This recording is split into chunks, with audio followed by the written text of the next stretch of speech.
Hear it? The thin, rising chorus of yips, hoof thunder on dust, wings slicing the cool before sunrise.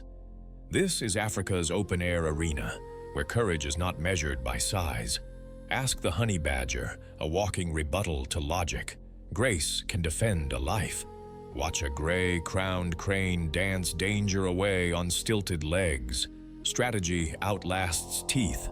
The hyena's ledger proves it, and power is earned one patient, territorial day at a time.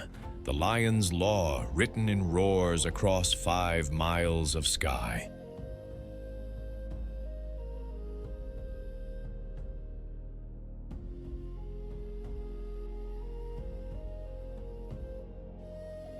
Across tawny savannas and thorny acacia flats, around shrinking water holes and reed-bright wetlands, every breath bargains with heat, thirst, and speed, while most hunters lose more than they win. Lions succeed on only a fraction of their attempts, and even cheetahs cash in barely half their chases.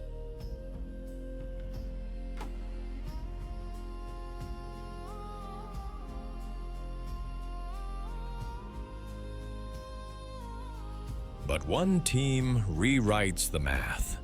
Africa's most lethal pack, the painted wolves or African wild dogs, turn unity into a weapon, closing in with success rates that can soar toward 8 hunts in 10 when conditions are right.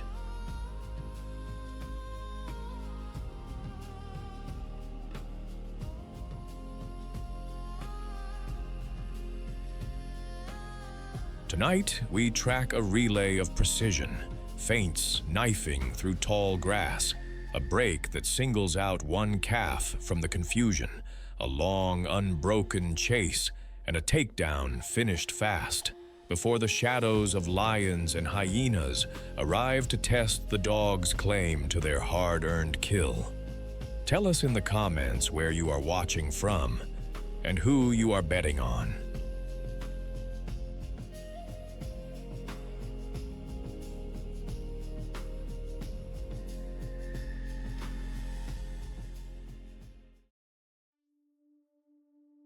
What herbivore looks at a pride of lions and decides the conversation isn't over? What 2,000-pound wall of muscle and temper holds grudges, remembers faces, and has been known to circle back hours later to settle unfinished business? Meet the Cape buffalo, Africa's black tank with a permanent scowl, an ox so heavily armed and lethally coordinated that even apex predators pause to recalculate the cost. No fancy stripes, no elegant leaps.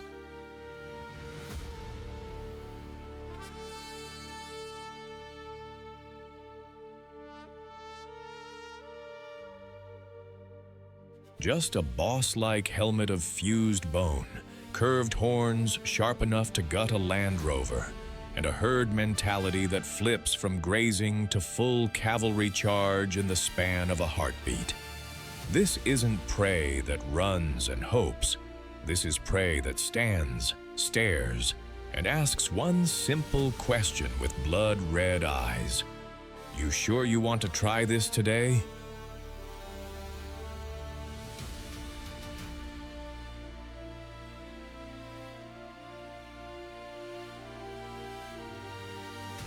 In the killing fields of the savanna, where speed and stealth usually win, the Cape buffalo rewrote the rules with one brutal truth. Sometimes, the best defense is a ton of pure, unforgiving offense. Sculpted like a bulldozer in hide and horn, a big bull can tip the scales near a ton and stand over 5 feet at the shoulder. The coat runs charcoal to sooty brown, a matte finish that drinks sunlight but hides scars.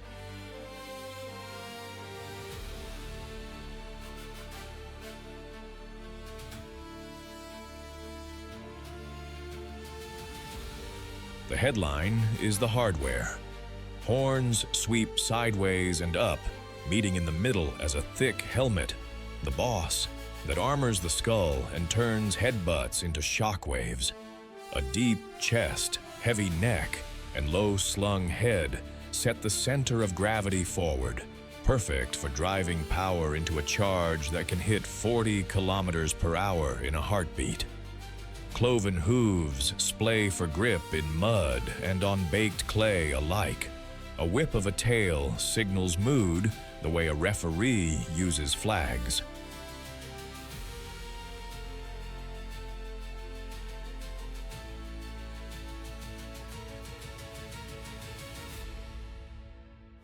Eyes are dark, steady, and unamused. Ears flick constantly, filtering wind-borne gossip. The skin is thick, the nerves are quick, and the whole chassis is built for endurance. Long, dusty commutes to water, long days of grinding grass down to green confetti, and, when needed, sudden violence that rearranges a predator's priorities. By day, the herd grazes in a slow tide, heads down, jaws working, calves tucked where the walls are thickest. Vigilance is communal.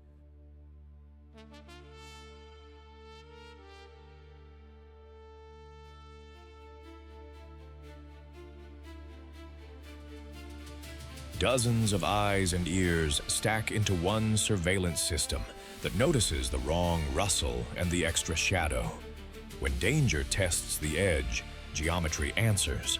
A loose line becomes a ring, horns out, bosses forward, a living fortress with a temper. Lions know the rehearsal. Many hunts end in dust and second thoughts.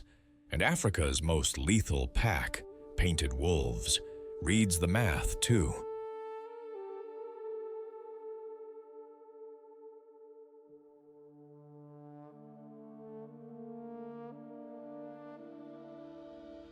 They might probe a straggler or a calf, but against a tight herd, they pivot to antelope because the buffalo's return on risk is terrible for even elite teams. Dry season turns up the volume. Water pinches into muddy bowls, tempers shorten, and night marches stretch between pastures. At dusk, the air cools, bellies fill, and an old bull may lift his head and bellow, a deep drum roll that says, "We hold here." Vultures circle with patience, hyenas laugh at the margins.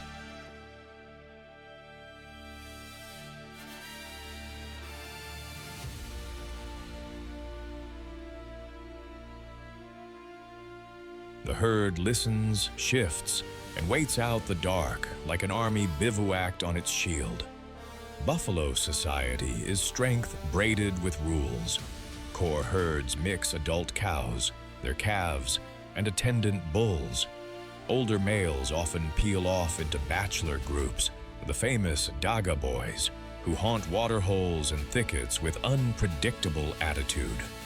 Inside the main herd, calves stay central, mothers flank them, and bulls patrol the rim like moving ramparts. Dominance among males is decided in head-on physics.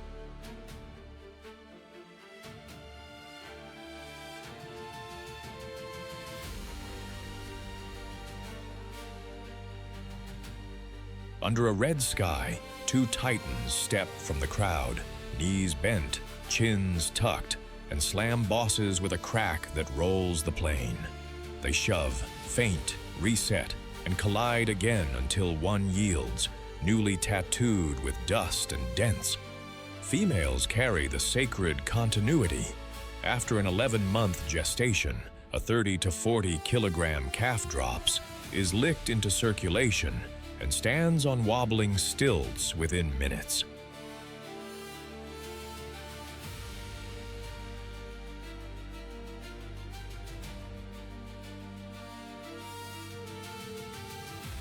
There's no nursery pass. The herd is moving, and so is the lesson. Keep up, stay central, read the adults. Buffalo are lawn crews with hooves. Their grazing trims dominant grasses, opening space for tender regrowth that feeds antelope behind them. Their trails become highways for everything from warthogs to wild dogs. Dung seeds the landscape and fuels insects, fish, and birds along floodplains.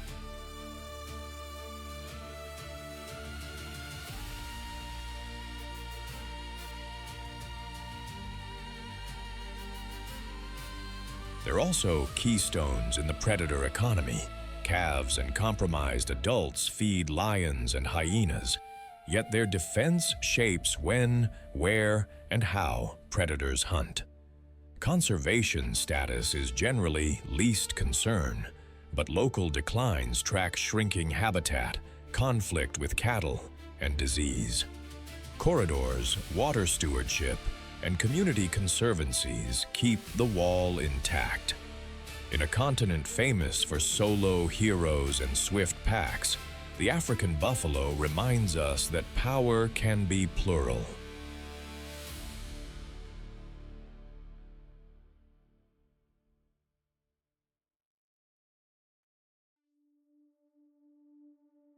It embodies the spirit of unity, silent steps, locked horns, and a promise that together is the strongest armor nature ever forged.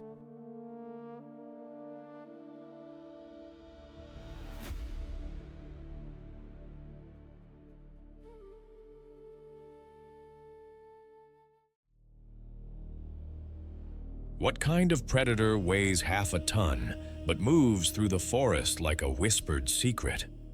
What hunter can flip a boulder with one paw, snatch a leaping salmon mid-air, and then sit peacefully eating berries as if violence were just another item on a to-do list?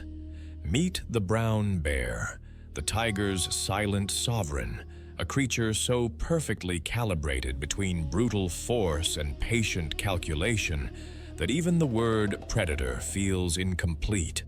No roar announces its arrival.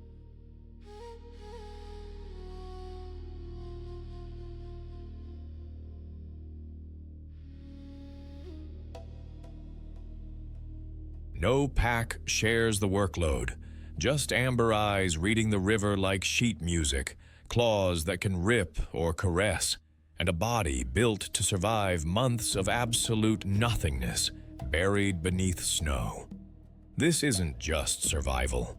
This is mastery, where hunger, hibernation, and the iron law of the wild converge into one massive, unstoppable truth. Adapt completely, or disappear forever.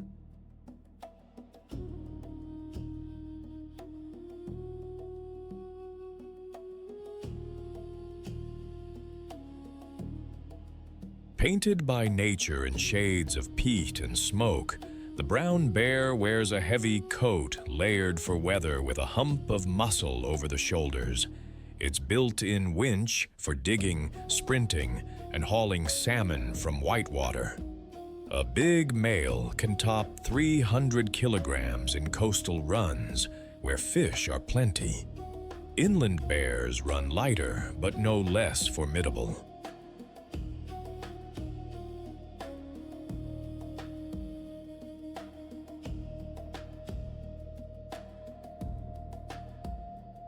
Paws are dinner plates with claws like ivory chisels, not retractable, made for raking roots, flipping logs, and pinning a flailing fish against rock.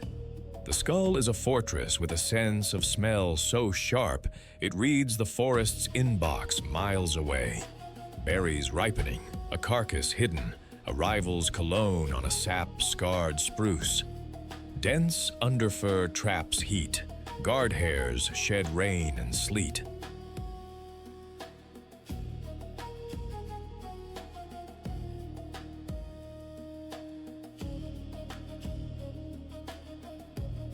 Before snow, the body shifts into a living pantry, fat layered under skin and around organs, high-octane insulation the bear will spend in winter.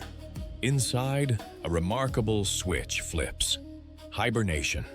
Heartbeat slows, metabolism idles, muscles and bones are maintained while the bear neither eats nor drinks for months.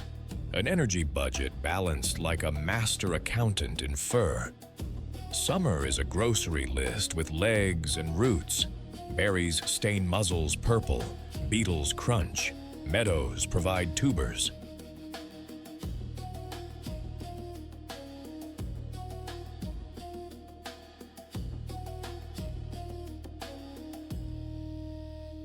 But when salmon charge upriver in a silver riot, the bear chooses a post like an angler with generations of advice. Below a boulder, at a chute, in a foam-edged pool. The current lashes at shins, the eyes track glints. Then, boom, a head flick, a paw scythe, a salmon arcs into the crook of those forearms. Sometimes the bear eats the richest parts first, skin and roe, pure fat for the winter fund.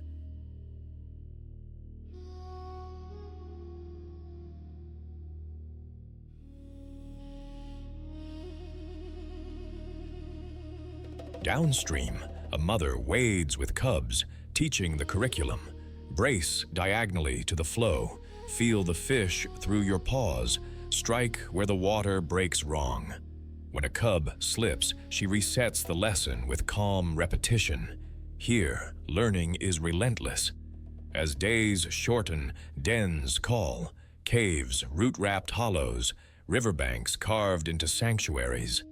Hibernation isn't fairy tale sleep, it's precise math.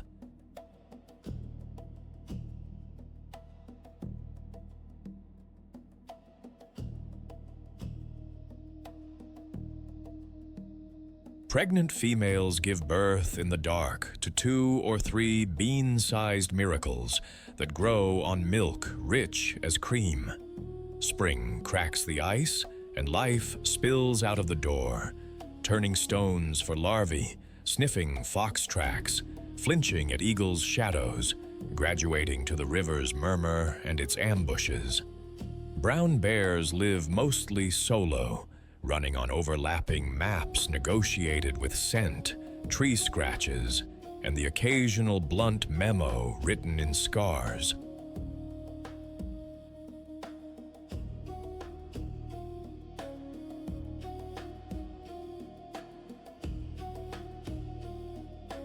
High-calorie seasons crowd the stage. Several bears might share a river, each with an invisible bubble of personal space, dominance decided by size, posture, and confidence. Big males patrol edges, claiming prime fishing lanes. Younger bears and moms with cubs work the safer margins. Conflict is ritual before its ruin. Stiff-legged walks, low huffs, gapes that show molars like polished stones.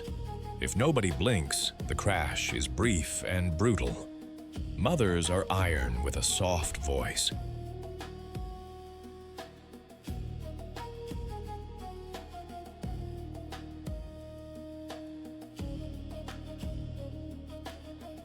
They defend cubs against ambitious males, wolves that probe like committee hunters, and the casual thefts of foxes and ravens. Lessons are practical. Follow tight, watch my shoulders, copy the angle of my feet in current. Compared to Africa's most lethal pack, the painted wolves that win with choreography, this giant plays the solo, but every note is coordinated with weather, water, and hunger. The bear is a nutrient elevator.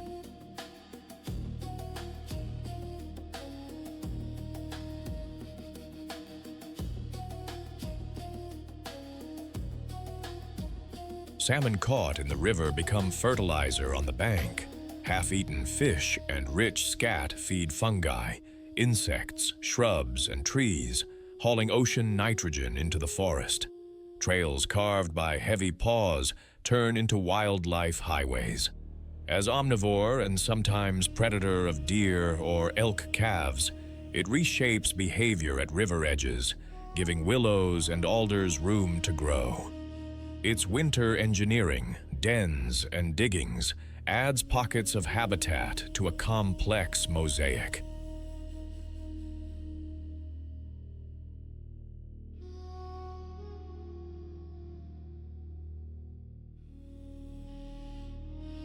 Many populations are stable or recovering with careful management.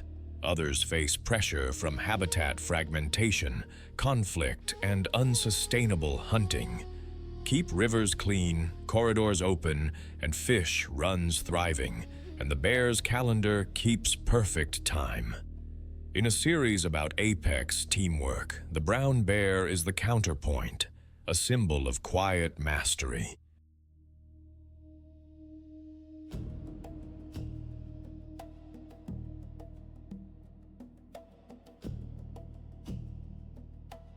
It embodies the spirit of the taiga, patience that looks like stillness, strength that sounds like a river, and timing that turns cold water into life.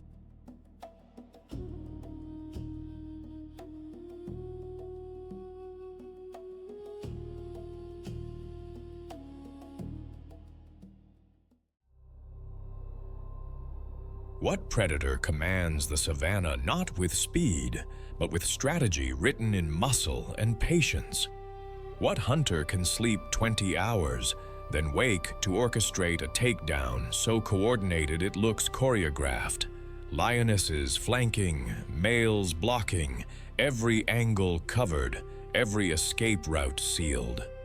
Meet the African lion, the continent's apex coordinator, a golden-maned general leading Africa's most lethal pack in a ballet of suffocation and teamwork. No solo sprints, no lucky strikes.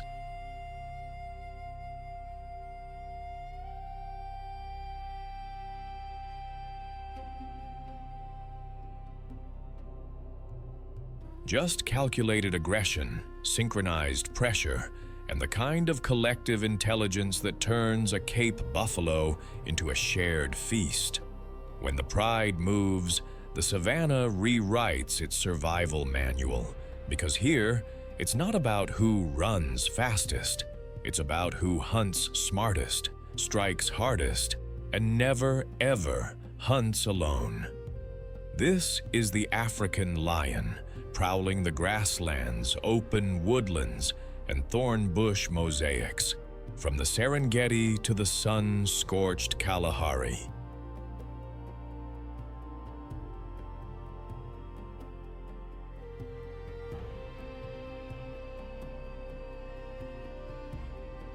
Distinguished by the male's flowing mane, gold, black, or rust, depending on age and testosterone, and the lioness's sleek, muscular frame built for the kill, this apex predator redefines pack hunting as an art form, where roles are rigid, hierarchy is matriarchal, and every ambush is a calculated gamble, with hunger on one side and 1,000 pounds of prey on the other. Painted by nature in tawny gold, the lion is sculpted like a sprinter who also lifts heavy.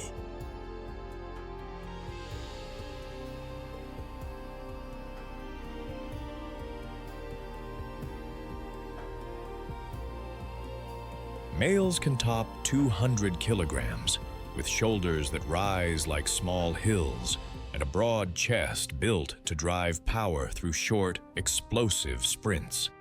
The mane, dark, thick, and unruly, is a billboard and a shield, making a male look larger while patting the neck during clashes. Lionesses wear speed instead of ornament, sleeker and lighter for the business end of a chase.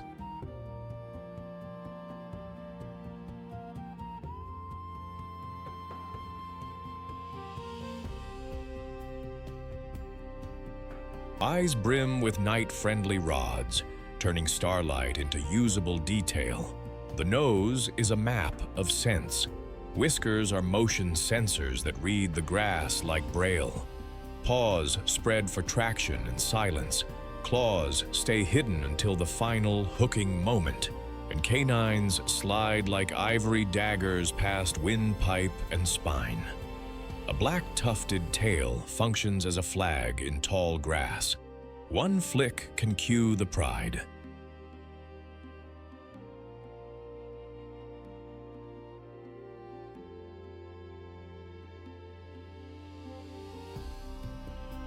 A specialized voice box and a partially ossified hyoid structure deepen that roar until it booms like thunder pressing on the earth.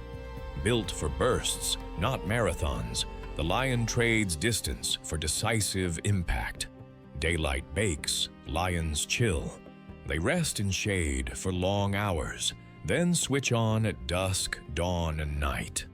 Hunting is choreography. Lionesses fan out, using wind and terrain, creeping low until the last meters collapse into chaos.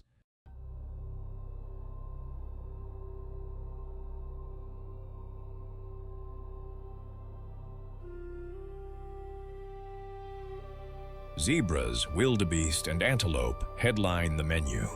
Warthogs and even giraffes make surprise guest appearances.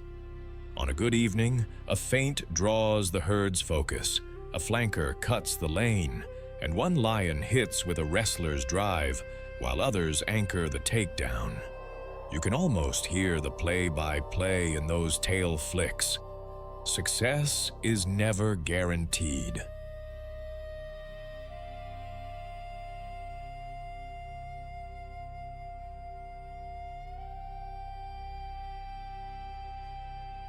A buffalo ambush that looks perfect on paper can turn into a horned avalanche in seconds. One bad angle, and the pride scatters, nursing bruises and humility. Between hunts, there's maintenance, scent marking with musky certainty, roaring at dawn like rolling thunder, and listening to the savanna's gossip carried on the wind. In lean times, cubs whimper under acacias, and the lionesses head back out again and again because hunger doesn't do rain checks. This is monarchy by committee.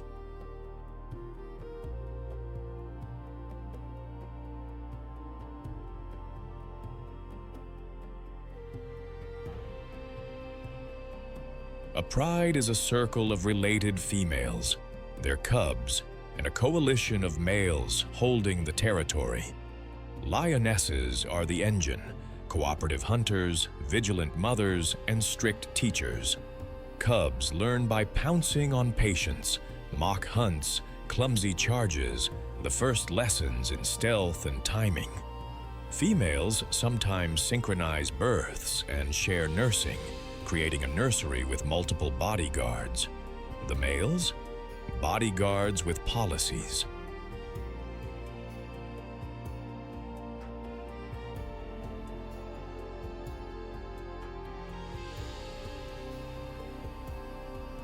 They defend borders, repel rivals, and sometimes join hunts, especially for buffalo, where muscle matters. Takeovers are brutal truths. New coalitions oust old kings, and cubs may be lost. But in stability, the pride hums. Head rubs seal bonds, social grooming calms nerves, and low grunts, chuffs, and tail signals keep everyone reading the same script. Leadership here isn't a title. It's vigilance, coordination, and the willingness to stand in the dust when the line wavers.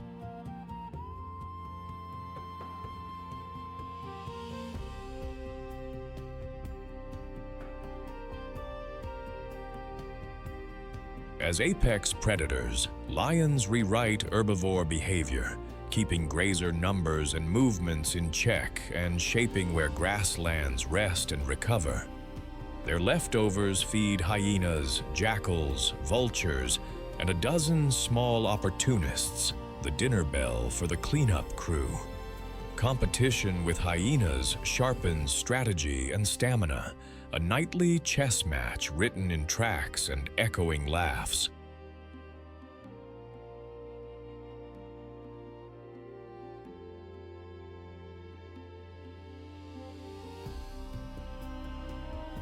Conservation-wise, the picture is mixed. Lions are officially vulnerable, with numbers pressured by habitat loss, conflict with livestock owners, snares, and dwindling wild prey. Corridors, community conservancies, and smart conflict mitigation keep this voice in the night from going quiet. No crown, no ceremony, just presence that hushes the plain. The lion is a reminder that real power is cooperative, disciplined, and earned at sunrise after another long, hungry night.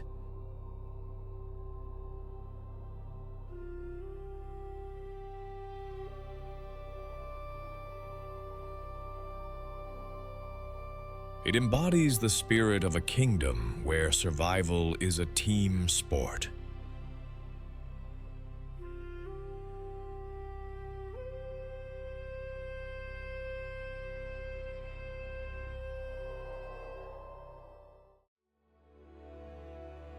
Night drapes the savanna, and a whoop rises, one voice, then many, rolling like drum beats through grass. When Africa's most lethal pack takes down its prey, it doesn't sprint, it surrounds. Spotted hyenas turn patience into pressure, carving the dark into lanes, testing, harrying, until the herd breaks and a bone-crushing bite ends the argument. Meet the spotted hyena, the matriarch-led powerhouse of sub-Saharan plains and scrub.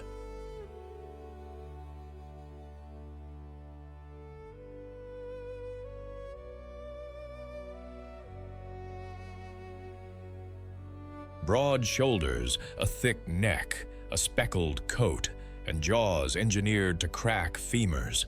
This is a social strategist with stamina to outlast, brains to coordinate, and the kind of vocal arsenal that rallies a clan from miles away for a swift, surgical finish.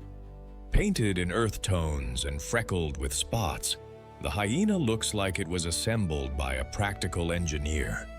The front end rides high, massive shoulders, thick neck, and a broad skull that houses jaw muscles built to turn bone into confetti.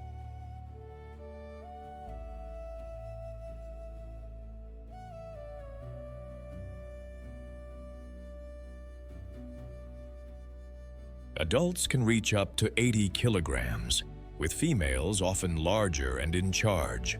Their conical ears swivel like radar dishes, while heavy forelimbs and slightly shorter hind limbs create that downhill profile made for power and stamina.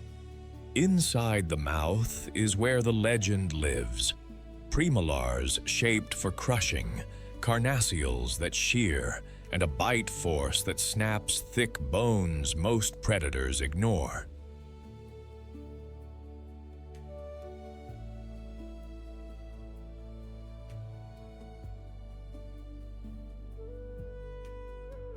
They can digest it too, bone, hooves, hide, thanks to an acid-sturdy stomach that turns leftovers into nutrients and those chalk-white droppings you see on game trails.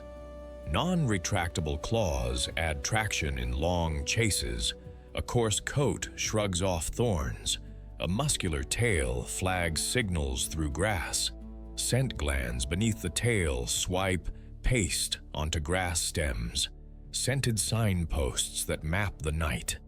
Everything here is sculpted for endurance, collaboration, and not wasting a single calorie fate provides.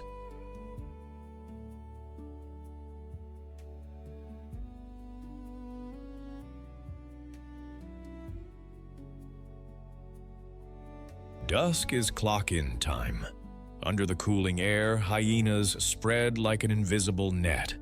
One individual pressures a herd, cutting angles, herding a target toward a corridor others already own. They're not built for short, flashy sprints. This is distance math. At 40-50 km/h, they can keep the tempo, trading places like relay runners until an antelope missteps and stamina writes the ending.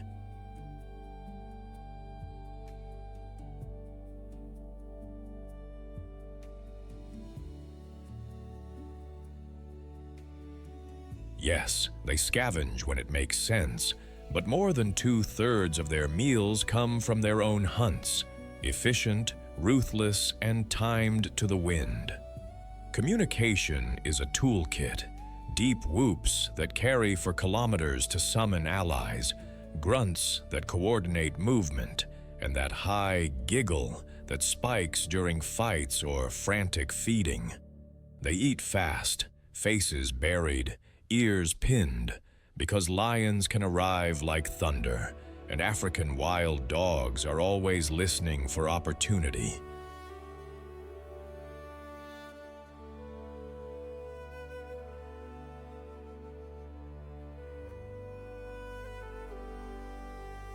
In the dry season, when waterholes shrink and grass crackles, hyenas range far, reading scent and starlight, switching between hunting, scavenging, and outright theft with zero ego. Results matter, reputation doesn't. A hyena clan isn't a gang, it's a complex city with rules. Clans can top 70+ individuals, anchored by female lineages in a strict, female-dominant hierarchy. Rank is everything. It decides who eats first, who moves where, who gets backup when trouble bites.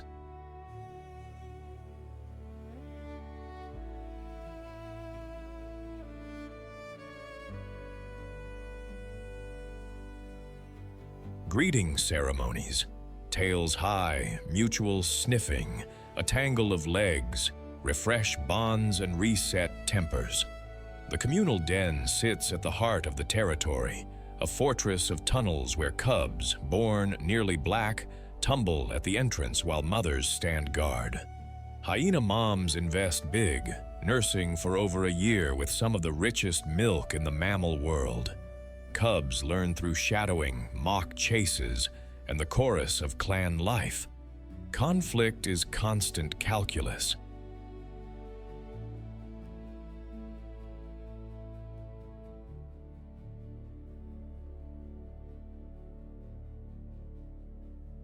With numbers, hyenas can bully wild dogs off a carcass.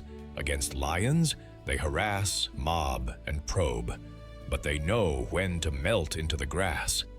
Every member has a role, and when an alarm call tears the night, the clan forms a living wall, prioritizing cubs first, meat second, pride always. Hyenas are the cleanup crew and the quality control team of the plains.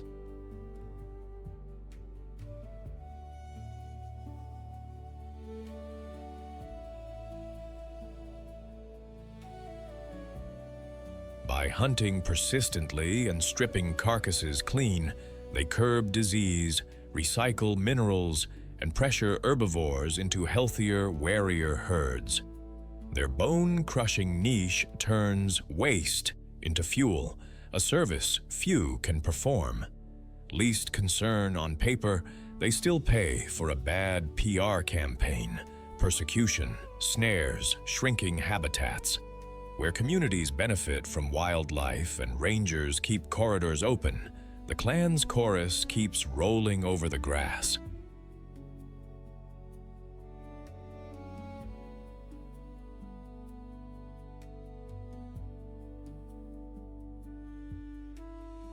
In a world that cheers beauty and speed, the spotted hyena is a reminder that resilience, teamwork, and relentless strategy win more nights than glamour ever will.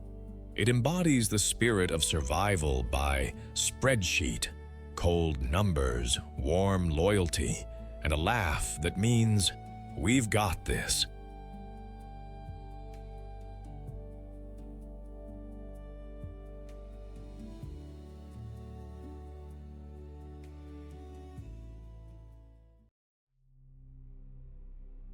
Dusk loosens the heat, grass turns to silver wires. A low wind carries the smell of dust, water, and something inevitable. From the acacia shade, Africa's most lethal pack gathers. Painted wolves, lean, long-legged, white-tipped tails flicking like signals in the half-light. They touch noses, chirp like birds, trade quick, bright looks. Roll call done. The map is set. Across the flats, impala stitch the edge of a waterhole, ears like flags.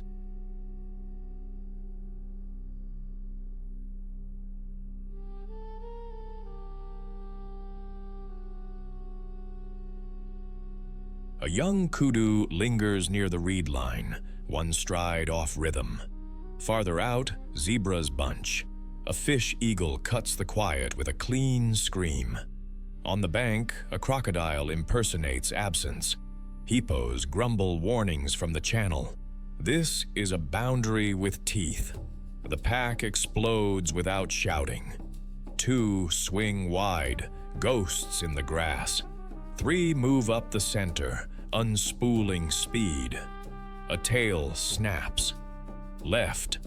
The kudu bolts, hooves carving commas in the dust.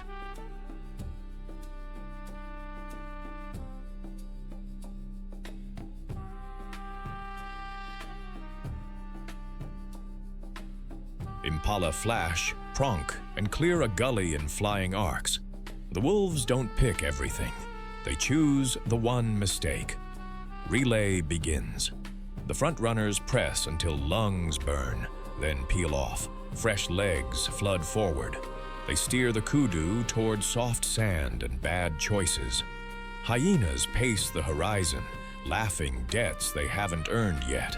Vultures float down a thermal, filing the future in lazy circles. The kudu finds the water and gambles. A leap, a splash, ripples fire out.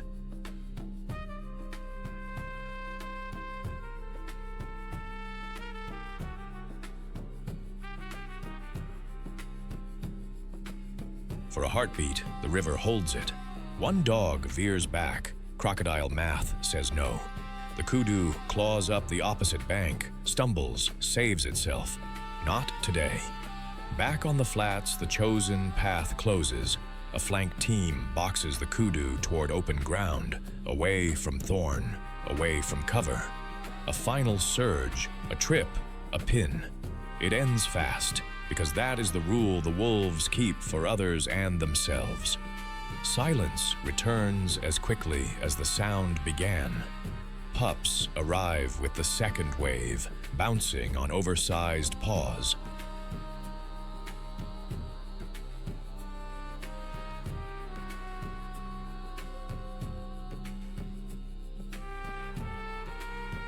The adults step back, tongues lolling, ribs ticking. Order is simple. The young eat first. Tomorrow has to be funded. Hyenas stroll in late. There's an argument and then a truce in scraps. Nothing is wasted. The grass takes what's left. Some lived, some didn't. The herd tightens its lessons. The pack pays its miles with sore pads and small scars and buys another sunrise for hungry mouths. This is not cruelty. It's choreography, speed, stamina, and decisions measured in heartbeats.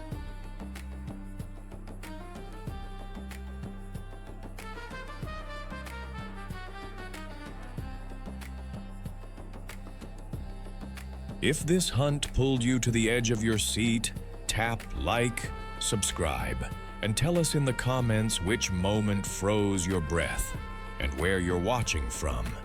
Share this with a friend who can hear a wild dog's chirp in their head now. Night deepens, the river breathes, and under a bruised moon, the pack lines up again. Old math, new day, the eternal drumbeat of life moving forward.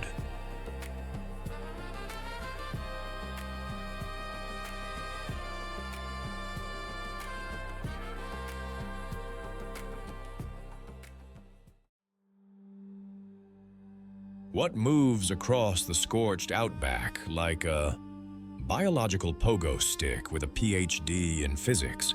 What herbivore can cover 25 feet in a single bound, outpace a racehorse, and then casually box a rival with the precision of a heavyweight champion? Meet the red kangaroo, Australia's desert athlete, a marsupial so perfectly engineered for heat and distance that evolution itself seems to have sketched it on a dare. No water for days? No problem. Predators closing in? Watch this.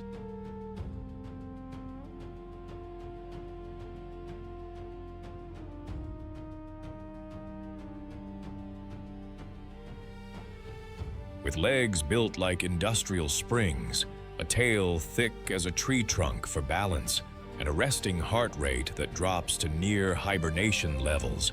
This rust-colored giant doesn't just survive the red center, it owns it. No claws for killing, no venom for defense, just raw biomechanics, relentless efficiency, and the kind of endurance that turns a sun-baked wasteland into a personal racetrack where the finish line is always tomorrow.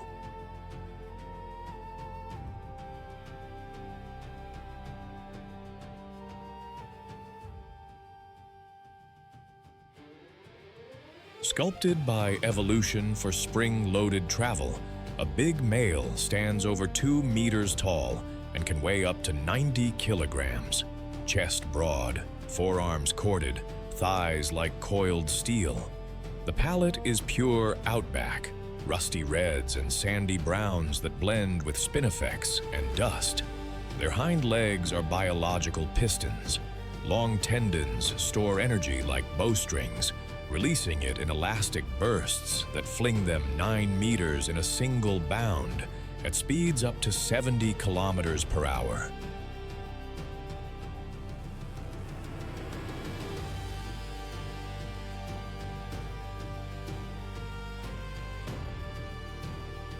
The tail is the secret weapon, thick, muscular, and strong enough to act as a fifth limb. It balances midair, steadies landings, and serves as a jack stand during fights. Up front, the forelimbs carry sharp claws for grappling, grooming, and digging shallow, cool pits in hot soil. A leathery nose and keen ears read the wind for predators and rain. Slit pupils squeeze glare from the desert sun.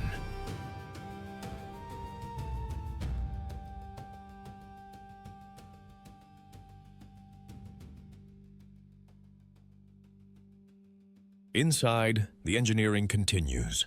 A chambered stomach works through fibrous grasses with water-saving efficiency, and sweat-minimizing skin plus big ear surfaces help dump heat when the mercury climbs. Every line says, go far, spend little, survive long. Daytime heat turns the plain into a kiln, so red kangaroos shift to crepuscular and nocturnal hours. At dawn and dusk, mobs, loose, fluid groups, flow across grasslands, heads down in a steady graze.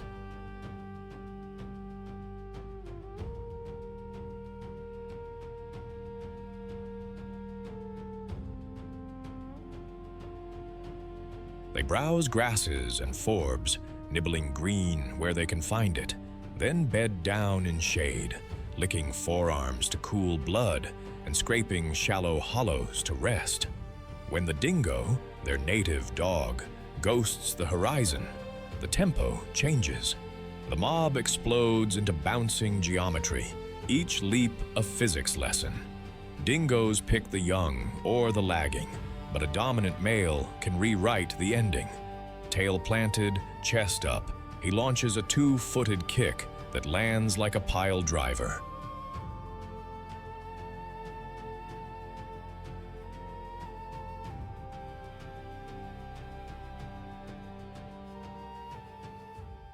It's the same tripod stance you'll see in boxing bouts, rearing, pawing, then the decisive hind leg strike.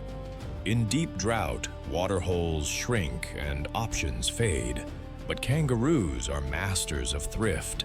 They can go weeks without a drink, drawing moisture from dry grass and leaves and timing movement to the cool. And if Africa's most lethal pack, the painted wolves, ever teleported in, they'd recognize the pattern. Test the weak, respect the strong. Beware the counterpunch you never saw coming.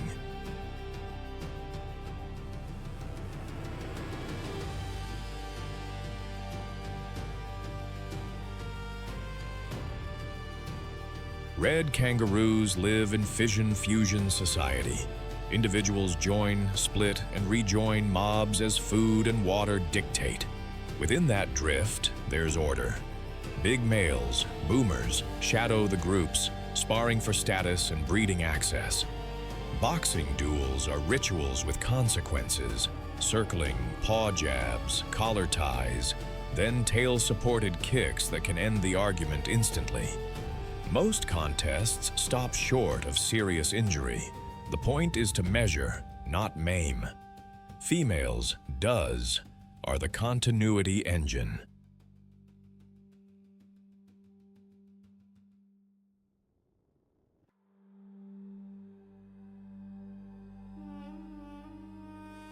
There's no strict season. Reproduction flexes with rain. After a short gestation, a jelly bean-sized joey about 2 centimeters is born blind and hairless, climbs by touch into the pouch, latches, and vanishes into warm, milk-lit darkness for months. Here's the marvel. A mother can run multiple milk formulas at once and pause a new embryo, embryonic diapause, until conditions improve.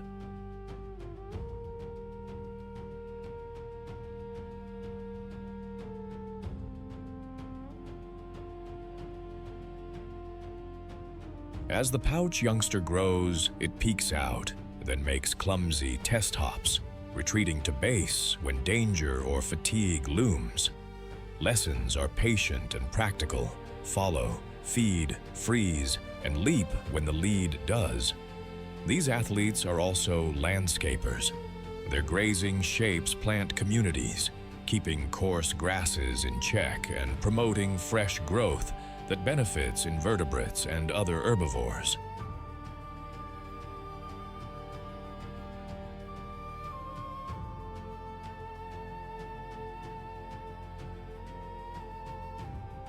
Trails beaten by thousands of hops become wildlife highways. Their diggings vent hard-baked soils.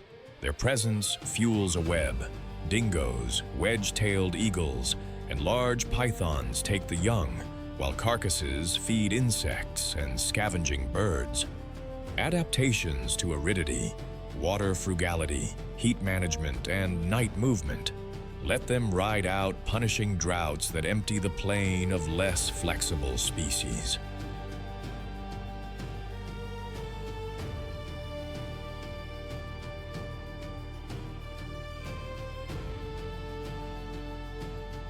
Listed as least concern, overall, they still collide with modern pressures, vehicle strikes, fencing, habitat changes, and controversial culls.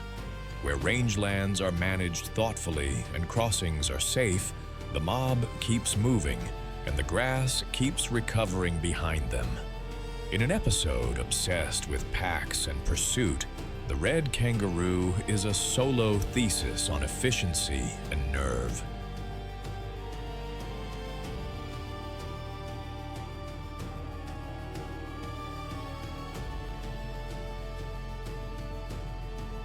It embodies the spirit of resilience, proof that in the harshest arenas, timing, thrift, and a well-timed kick can outrun almost anything.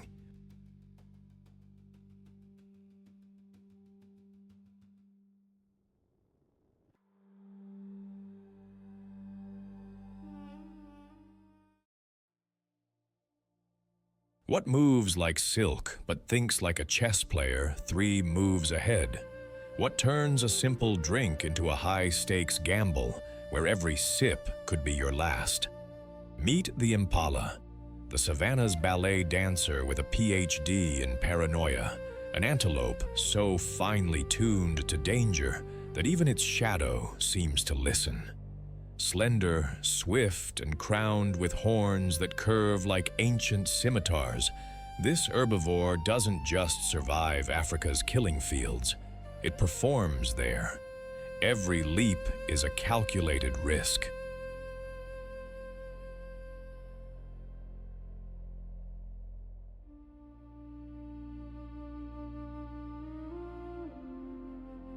Every grazing moment a negotiation with death.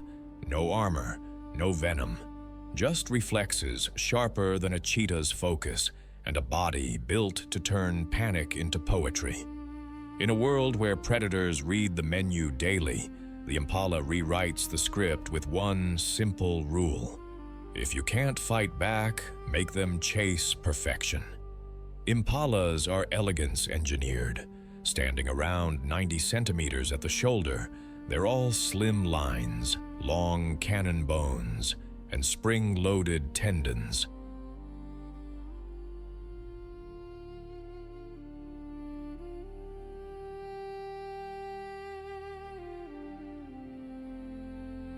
The coat glows reddish along the flanks and back, fading to pale cream on the belly, with bold black bars on the rump and thighs. Visual signposts that help the herd stay threaded together when panic tears the air. A male's lyre-shaped horns, pushing close to a meter, are ridged like old wood and strong enough to parry, lock, and lever in duels that sound like split firewood. Ears swivel constantly, wide eyes drink motion from the horizon, and slit-style nostrils sift wind for predator math.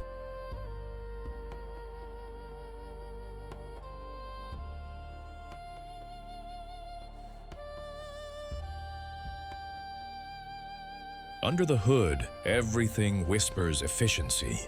Elastic tendons store energy for those famous pronks and bounds. Cloven hooves bite into dust and wet clay. A lightweight frame rockets forward without wasting fuel. An impala can leap more than 9 meters in one bound and rise 3 meters in a single gravity-mocking hop. Athletics sculpted by generations of near misses and second chances. Dawn pulls them from the woodland edge into the gold of the grass.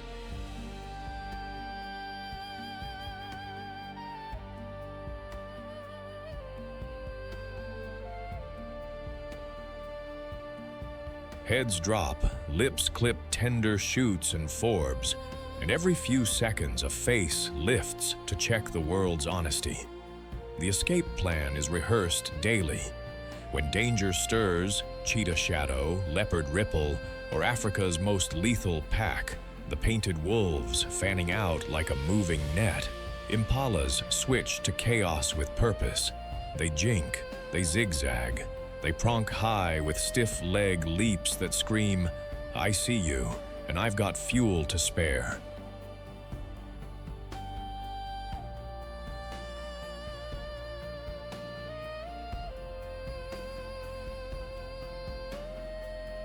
Those jumps confuse pursuit and advertise fitness, sometimes persuading a predator to pick an easier target.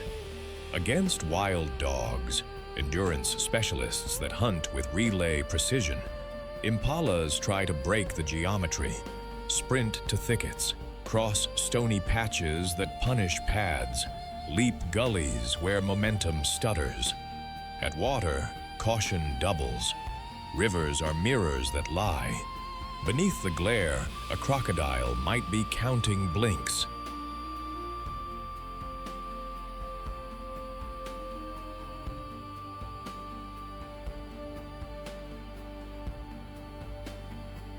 So the herd drinks in shifts, edges forward, sips, snaps upright, and rotates like clockwork.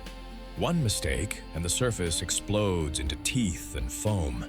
Then calm rebuilds, the file reforms, and the day resets. Order wears a gentle face here.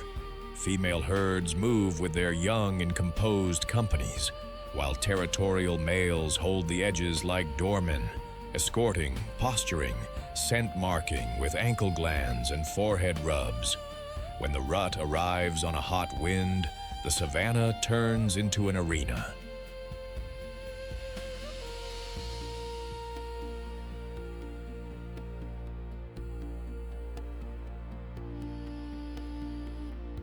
Rival rams roar like broken horns, march stiff-legged and crash together, bosses clacking, horns gouging dust and pride.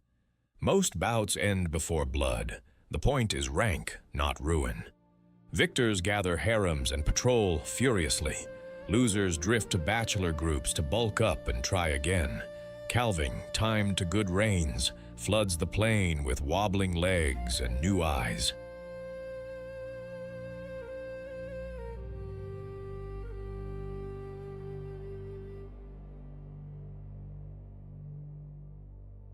Mothers hide newborns for a few days, then fold them into the living shield of the herd, where lessons are constant.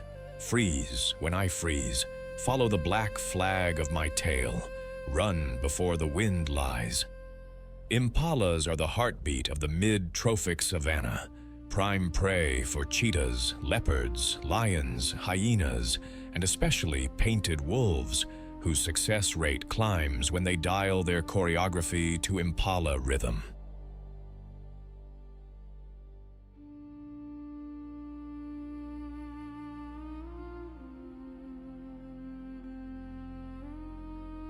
By browsing shrubs and grazing grasses, impalas keep vegetation layered, inviting fresh growth that feeds others in their wake. Seeds hitchhike in pellets and hooves, sprouting along daily commute routes. Their alarm snorts ripple across neighborhoods, warning zebras, warthogs, and birds to recalibrate. Listed as least concern across much of their range, they still feel the squeeze where fencing clips. Migrations, waterholes shrink, and snares write ugly endings.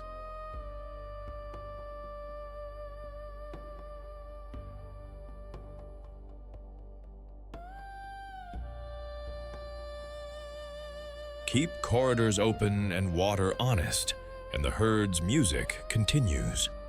Grace under pressure. Impalas turn fear into choreography and survival into style. They're a symbol of the savanna's rhythm, fragile to look at, formidable in numbers, and forever teaching even the best packs that perfection requires a worthy opponent.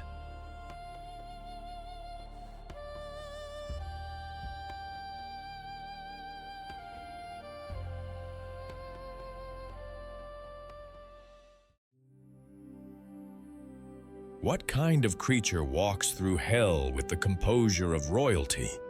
Where others flee from fire and drought, this desert warrior simply lowers its head, adjusts its stance, and waits for the sun to blink first. Meet the oryx, the antelope with saber-like horns and a coat painted by the desert itself. An endurance athlete who turned one of Earth's most unforgiving wastelands into home. No shade, no mercy.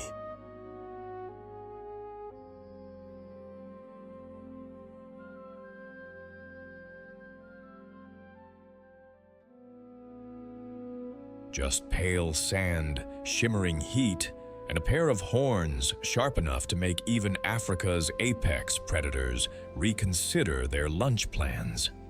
This isn't survival by luck, it's survival by design, where every heartbeat is calibrated for scarcity and every step is a quiet declaration. The desert doesn't break me. I was built for this. Painted by nature to disappear, the oryx wears a pale, sandy coat that mirrors the dunes and reflects brutal sun.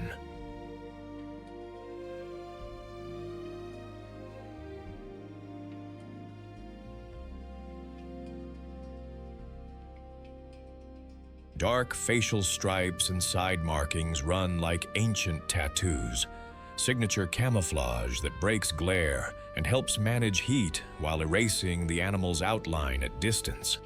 Then there are the weapons. Long, straight horns, often longer than a meter, carried by both sexes. Thick at the base, needle-fine at the tip. They're true spears, capable of wounding even lions, and they give wild dogs a reason to rethink the angle of approach.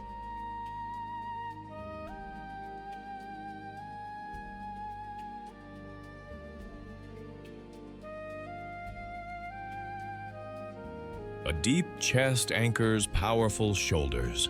Long, springy legs end in broad, splayed hooves that grip powder-soft sand. Inside, desert engineering gets clever. A specialized nasal air conditioner cools blood headed to the brain, allowing the oryx to let body temperature rise safely and save precious water. Kidneys concentrate urine, droppings are dry as dust. Every line, every system says, spend less, survive more, look amazing doing it. The desert sets the schedule.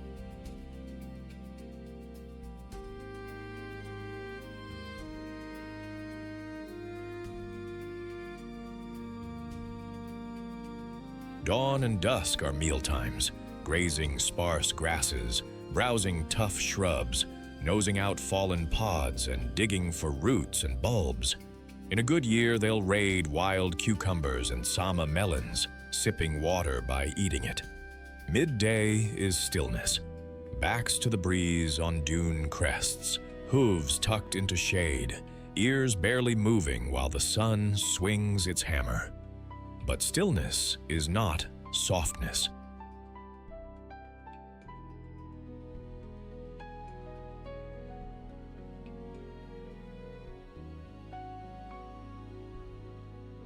When Africa's most lethal pack, the painted wolves, fans into view, oryx aren't panic on legs, they're geometry with points. The herd wheels, adults face outward, horns come forward like drawn sabers. Dogs probe. Hairy, try to split a calf. Oryx answer with short, explosive sprints and tight pivots, backing into thorn or open sand where all approaches are visible. A well-timed thrust can turn a charge into a lesson written in scar tissue.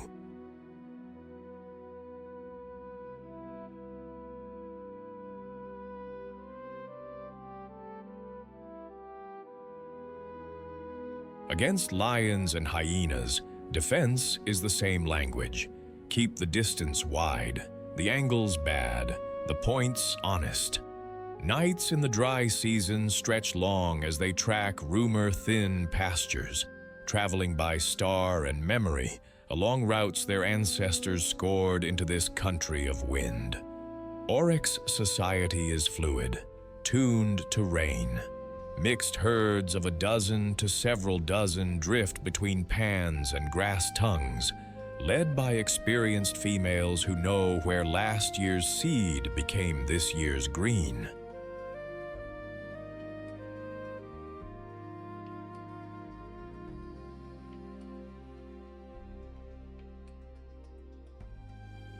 Territorial bulls hold the best addresses, waterless valleys that bloom after storms, roots between shade and graze, patrolling with head-low strides and horn displays that say, don't. Dominance is settled by ritual before ruin. Parallel walking, horn lowering, precise fencing bouts where points clash and sand spits. Bachelor groups roam the margins, bulking up for their turn. After an 8.5-month gestation, a single calf arrives the color of safety, fawn soft, scent light.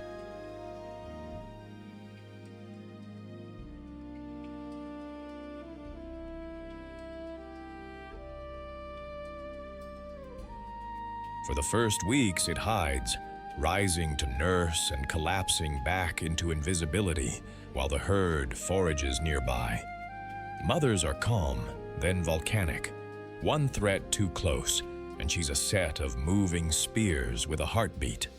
Calves learn the choreography early. Freeze, shadow mother, face danger with the points, run only when the gap is real.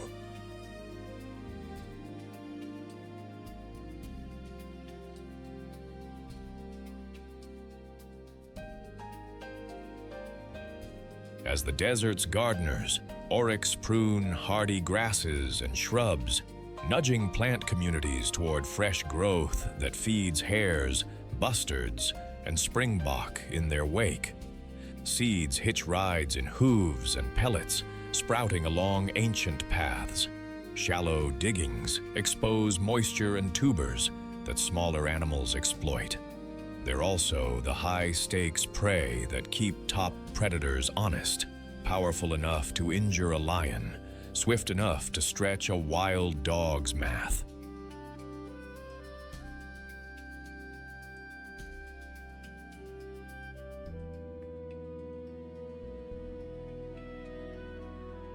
Listed as least concern across much of their core range, oryx still face snares, fencing that cuts drought detours, and water extraction that strangles ephemeral grazing. Give them corridors and quiet, and the desert's spear-bearers write their own permission slips. In a world obsessed with the chase, the oryx is proof that poise can be a weapon.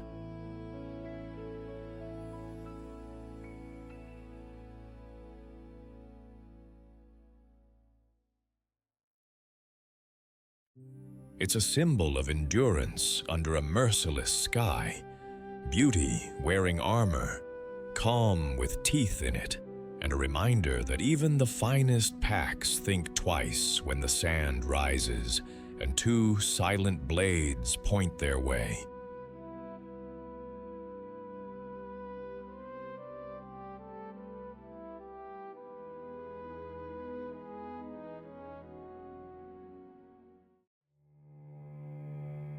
Ever wonder what hunts in a realm where silence itself becomes the weapon?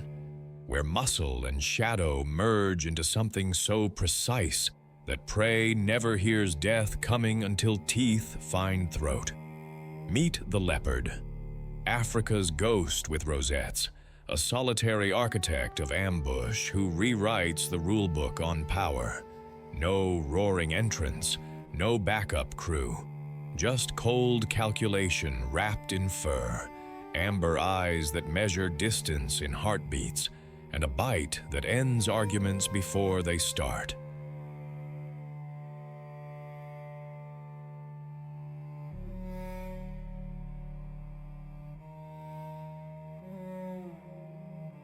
She doesn't announce her presence, she erases it.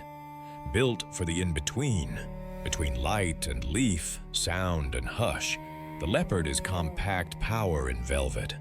A female like Suri runs 35 to 60 kilograms, but the chassis is all torque, overbuilt forelimbs, a thick neck, and a spine that coils like a spring for those 10-meter bursts that turn chance into certainty.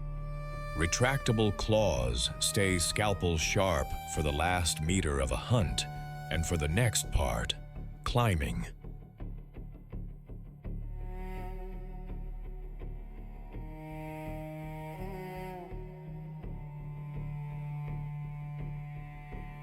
A long tail writes balance into every branch-top pivot, while wide, soft-padded paws erase footfalls on gravel, bark, or mud.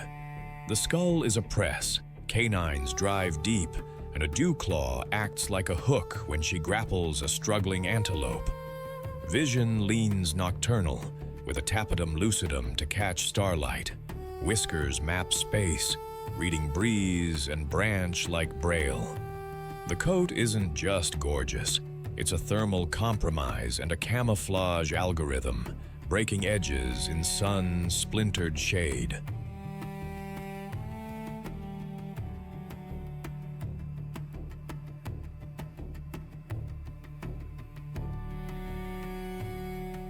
Even pregnancy doesn't blunt the design. It just refocuses the mission. Hunt clean, spend little, vanish faster.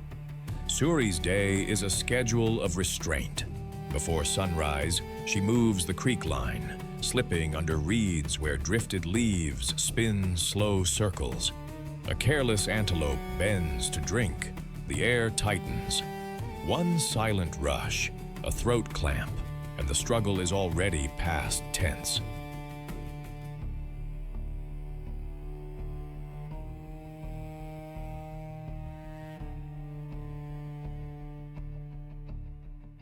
She feeds fast or drags, ideally up, looping a carcass into an acacia fork where gravity and thorns become allies against thieves. But the wild loves an asterisk, a faint misstep, a whisper of hooves on bark, and a ripple of scent becomes an invitation. painted wolves, Africa's most lethal pack, arrive as one organism, all choreography and intent. They don't roar, they rearrange the scene. Suri reads the math, surges trunkward, and flows up the tree in a single, muscle-bright sentence.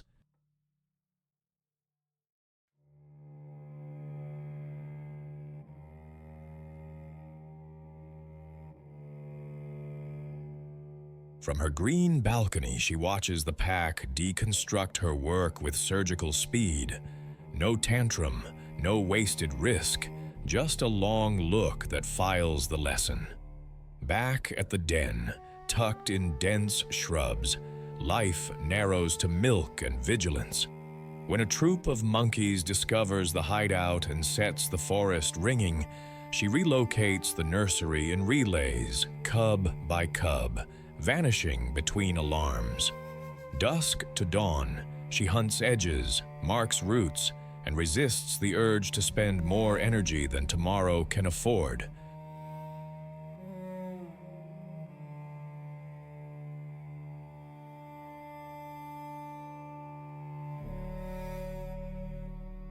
Leopards run a solo economy.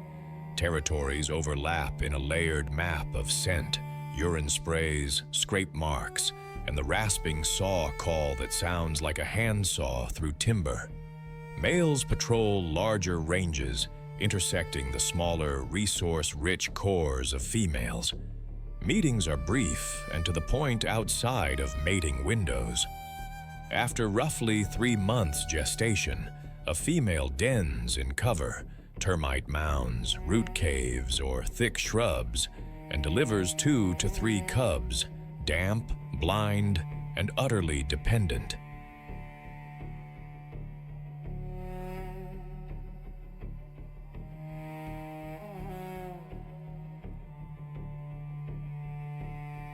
Motherhood is logistics under pressure.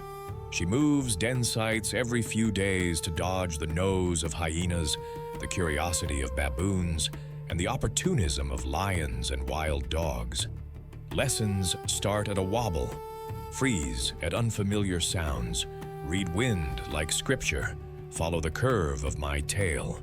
Play is practice, pounces on beetles, stalks at dusk, until she graduates them to small kills, then chaperoned mistakes with real prey. Survival here is a curriculum of caution and precision.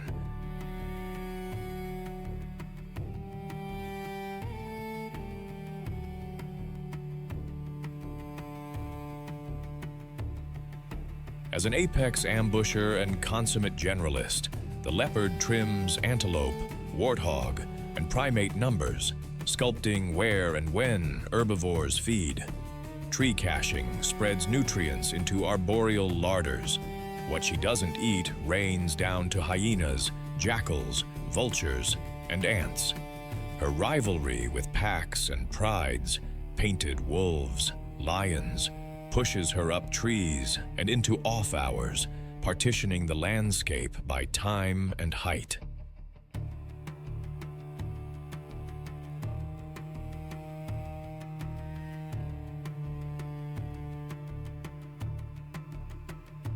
Anywhere with cover and prey, she fits. Savanna, forest, mountains, mangroves, proof of an adaptation set tuned to survive pressure. Threats are the modern ones: snares, habitat squeeze, conflict. Give her corridors and quiet, and the ghost keeps hunting. Suri reminds us that power isn't always loud. She embodies patient ferocity and a mother's unshowy courage, proof that even beneath the drumbeat of the pack, a single, silent heart can keep a lineage alive.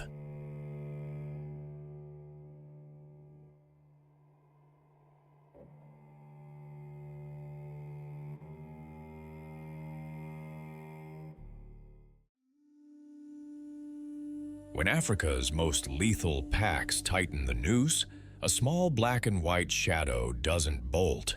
It growls and walks straight through the gap. Built like a low-slung tank with claws for crowbars, this brawler turns prey into a terrible plan. Meet the honey badger of sub-Saharan savannas, thorn scrub, and dry woodlands.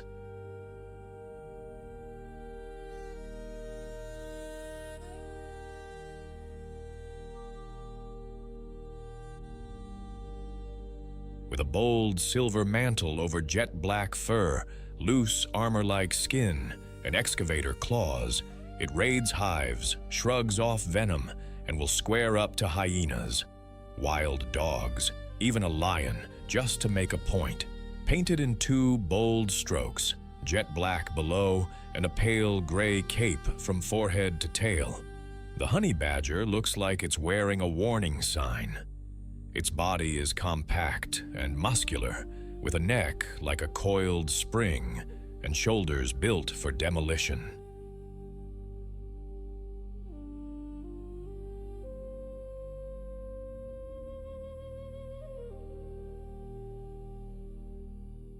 The real headline is the skin, a dense, flexible hide nearly half a centimeter thick. That loose fit is a magic trick. If a leopard clamps down, the badger can twist inside its own jacket, pivot, and bite back where it counts. The fur is coarse, shrugging off thorns, and inconveniently for bees, a lot of stings. Foreclaws curve like chisels, perfect for ripping open burrows, tearing into logs, or prying at a turtle's weak points.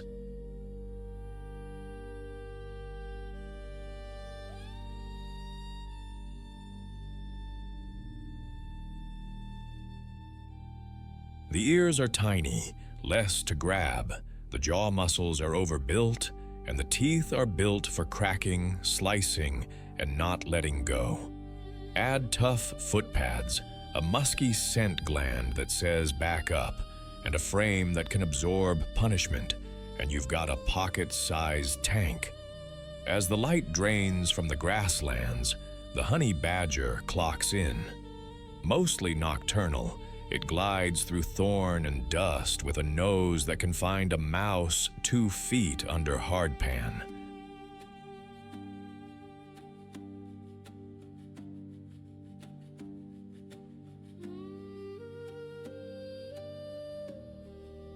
Dinner is whatever it can get. Insects, larvae, eggs, lizards, snakes, yes, even cobras, small mammals, and those stubborn, hard-shelled turtles. It digs fast, like a jackhammer with paws, unzipping rodent tunnels and flipping stones for scorpions. Find a beehive?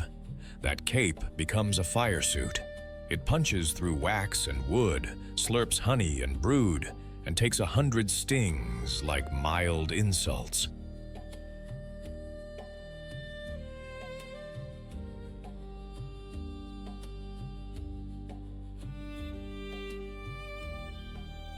Stories of surviving venomous bites aren't legend. This animal has a high tolerance, often shaking off what would floor others. Night after night, it can cover dozens of kilometers, sprinting up to about 30 kilometers per hour in short, surprisingly zippy bursts. It climbs too, tree trunks, fences, anything that gets it to food. Corner it, and the performance begins. Fur up, growl like a chainsaw, teeth flashing.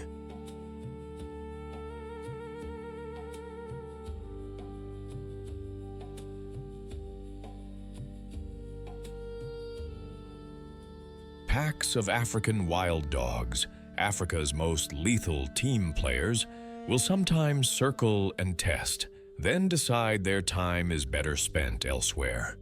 Solitary by choice, the honey badger runs a one-animal enterprise.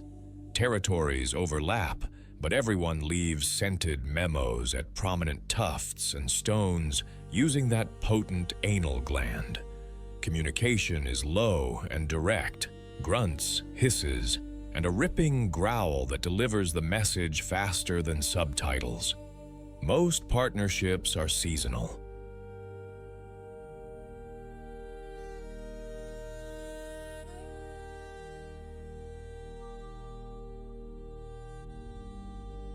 A female uses a deep, cool burrow, a self-dug bunker, to raise one, sometimes two kits. She is relentless, teaching through example, how to dig efficiently, how to read the wind, how to turn a snake from danger into protein.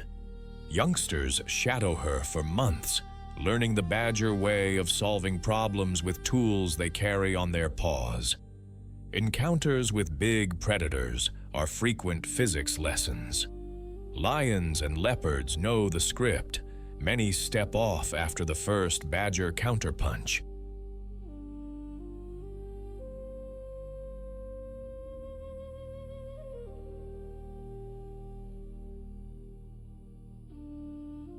Hyenas in numbers can force a retreat, but not before the badger turns small into big with bristled fur and pure audacity.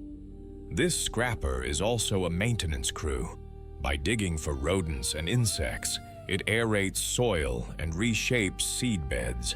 Abandoned tunnels become snug apartments for reptiles, foxes, and small birds.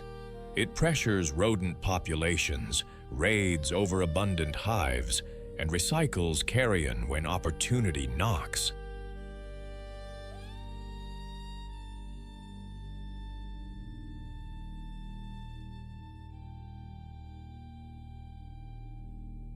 Resistance to venom and a hide that shrugs off quills and claws let it occupy a niche most mammals avoid, smoothing out food web spikes that come with boom-bust prey. Officially of least concern, honey badgers still face snares, retaliation from beekeepers, and collisions with roads. Conservancies and better coexistence practices keep the wild's toughest minimalist on the night shift.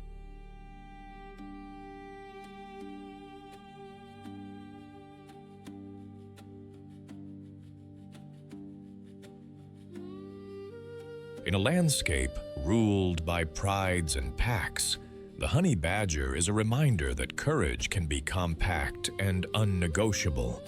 It embodies the spirit of defiance, small shadow, giant will, and a refusal to bow to anything but the sunrise.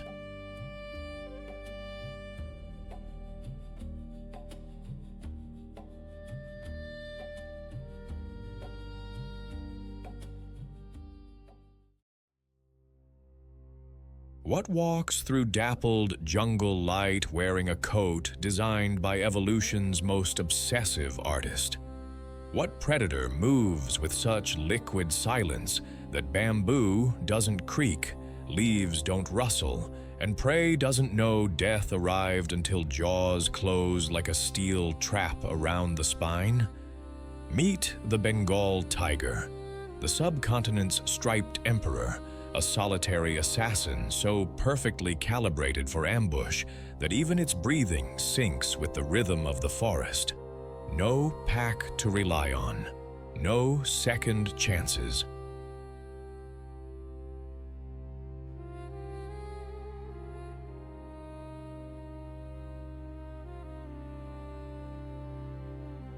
Just 500 pounds of muscle wrapped in burnt orange and midnight black, canines long as your fingers, and eyes that read distance, wind, and fear like a sniper's scope.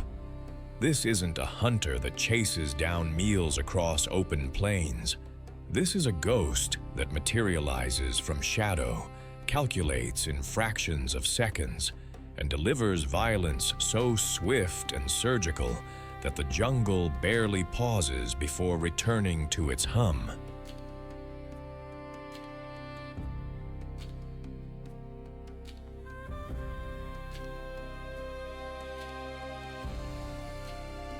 In a world where most predators announce their presence, the Bengal tiger simply becomes the silence. And by the time you hear it, the lesson's already over. Sculpted by evolution for ambush, the Bengal tiger stretches close to 3 meters nose to tail, with males often 180 to 260 kilograms, and rare giants heavier still. A thick neck, deep chest, and overbuilt forelimbs Give it a wrestler's clinch. The spine arches like a loaded spring.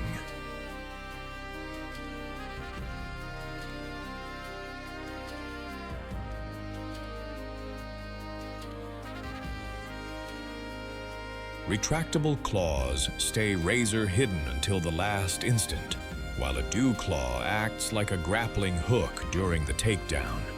The head is a block of power. Jaw muscles braid across a broad skull, driving canines the length of your thumb into throat or spine. Whiskers read air currents. Large forward-facing eyes crank up night vision with a sea of light-hungry rods. And those stripes? Not decoration. Optical engineering.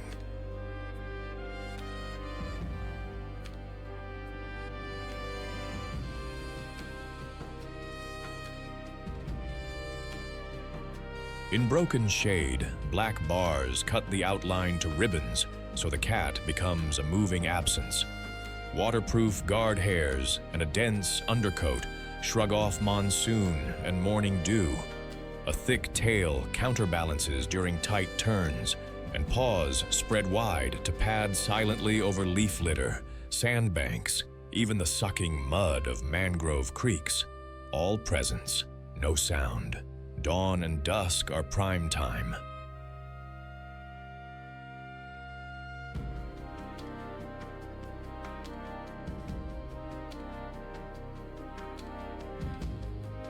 The tiger patrols with a glide, nose sampling wind, like a password to the forest's Wi-Fi.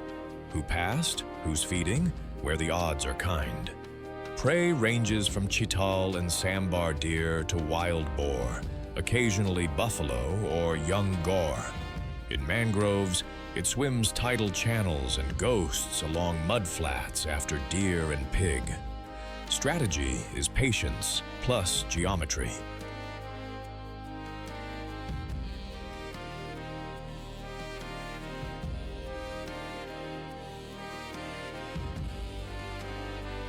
It stalks downwind, uses cover like punctuation, then explodes, 60 kilometers per hour in a short, savage sprint, a 10-meter leap if needed, forelimbs locking as the weight comes crashing down.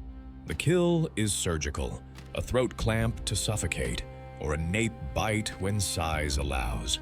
Hunts don't always land. Success might hover around 1 in 5 or less, and each failure burns calories the cat cannot frivole away.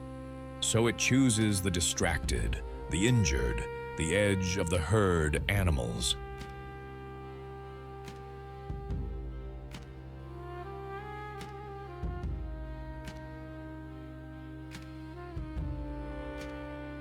After a win, it drags astonishing loads into cover, feeds first, then caches if scavengers pressure.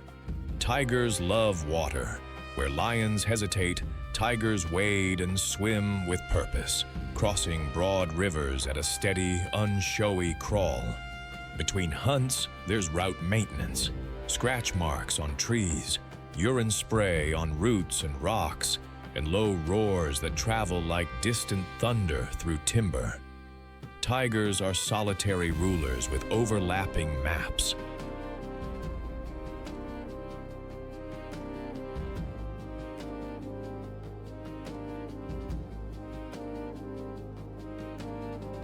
A male's territory can cover tens to hundreds of square kilometers, overlapping those of several females. Boundaries are drawn in scent and scratches, negotiated in roars, and, if necessary, violence. Rival males test edges, and when they collide, the blitz is brutal. Short charges, paw strikes that sound like a door slammed, jaws searching for decisive purchase.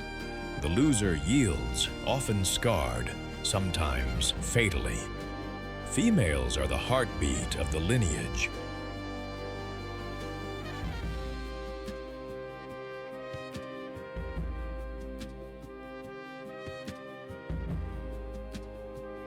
After about 3.5 months gestation, a tigress dens in a cave, thicket, or hollow, tending 2 to 4 cubs born blind and helpless. She becomes a shadow with a mission, rarely feeding for days, relocating the nursery if danger sniffs too close.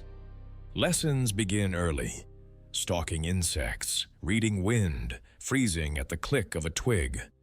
As months pass, she stages tutorials with real prey, boar, deer, demonstrating the leap, the hold, the bite.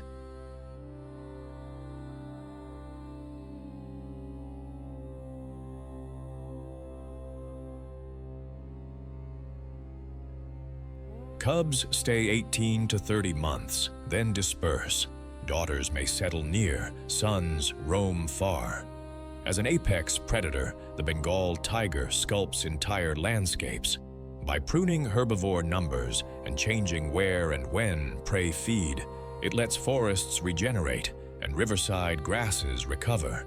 Its kills feed a suite of scavengers, jackals, dholes where ranges overlap, vultures, civets, recycling nutrients through the system.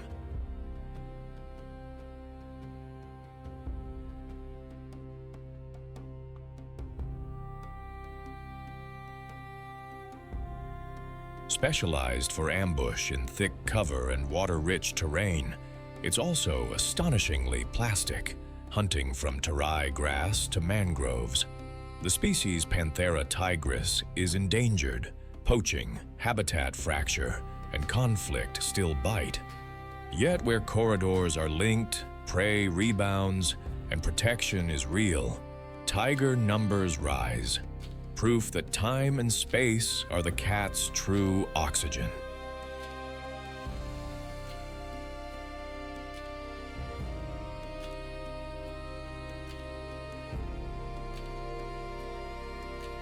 Even in an episode spotlighting Africa's most lethal pack, the tiger reminds us that one mind can match a dozen when the formula is right.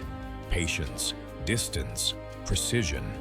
It stands as a symbol of silent sovereignty, power that needs no witness, only a living forest to write its story.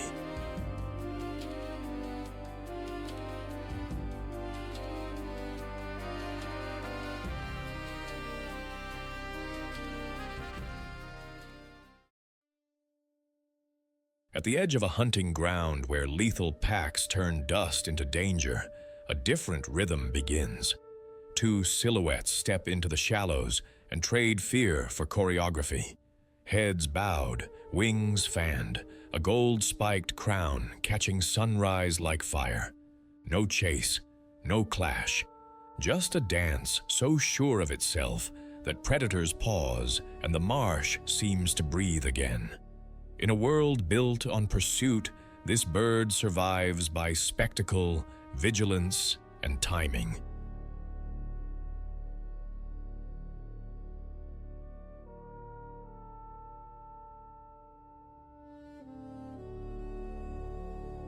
Meet the crowned crane, an African wetland specialist found from papyrus swamps to seasonally flooded savannas.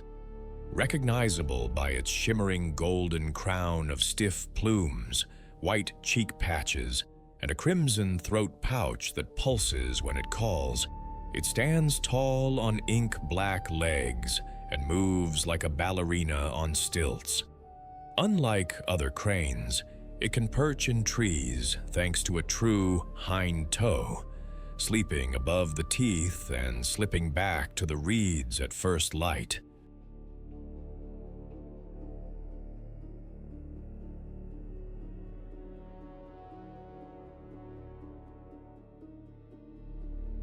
Adorned like royalty, the crowned crane wears a mantle of pearly gray, then flips the palette at the wings, inky primaries edged with white and warm chestnut.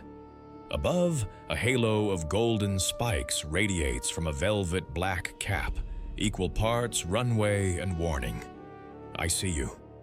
Long slate legs lifted above flooded grass, while a slim, daggered bill picks precision meals from water and turf.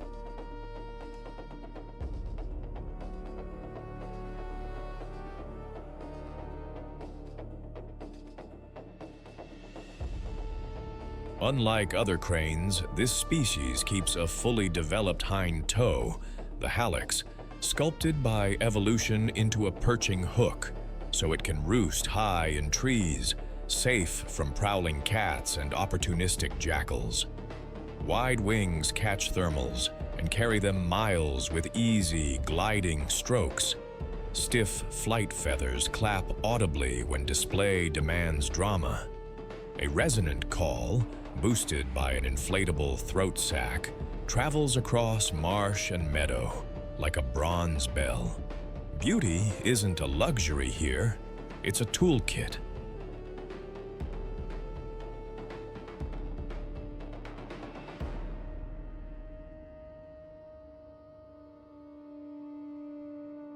The crown advertises health, the height reads horizons, and that tree-perching trick turns darkness from danger into vantage point.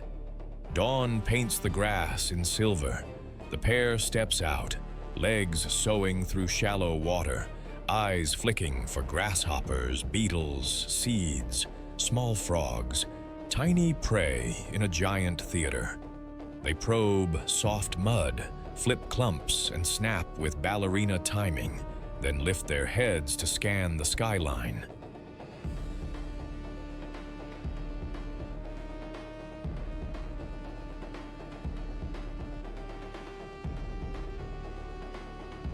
Overhead, a martial eagle etches circles. Below, Africa's most lethal pack, the wild dogs, threads the reed edges on a morning patrol. The cranes answer with poise and volume. One deep, honking duet can ripple the marsh, warning everything with ears. Courtship turns the plain into a stage, bows, leaps, slow spins, wings unfurled like painted fans. It's not decoration, it's a contract. Their dance calibrates timing, fitness, and trust, and it renews at every good rain.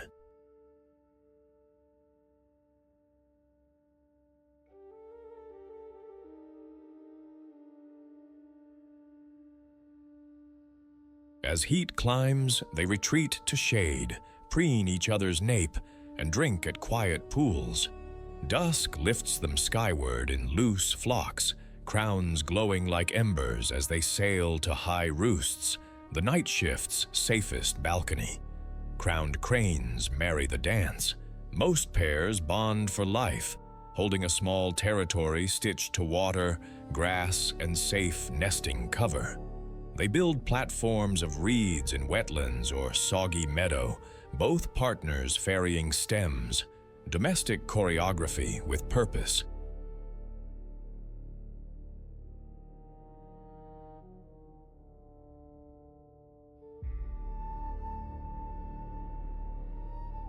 Two to three downy chicks hatch ready to walk, their speckled coats camouflaging them against a predator's impatient gaze.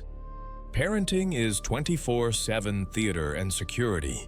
Soft contact calls to keep the family tight, wing shading to shelter chicks from sun and rain, and ferocity when danger steps in.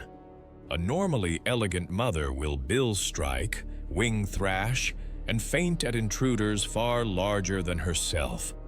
The male mirrors her, flanking with open wings to look impossibly big.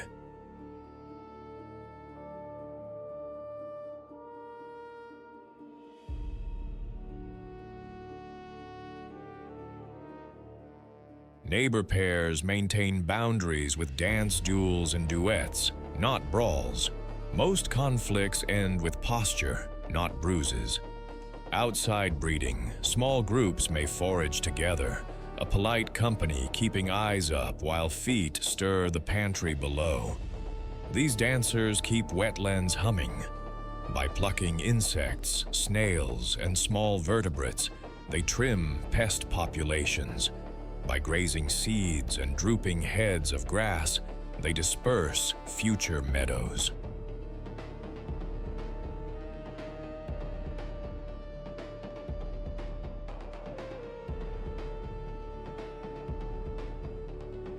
Their sentinel calls can tip entire floodplains from calm to caution, shaping when antelope drink and how predators approach. Uniquely arboreal among cranes, their tree roosts place nutrient-rich droppings where seeds and saplings can use them. Yet the music is threatened. The gray-crowned crane is endangered. Wetlands drained for farms, illegal capture, and a changing climate shrink their stages.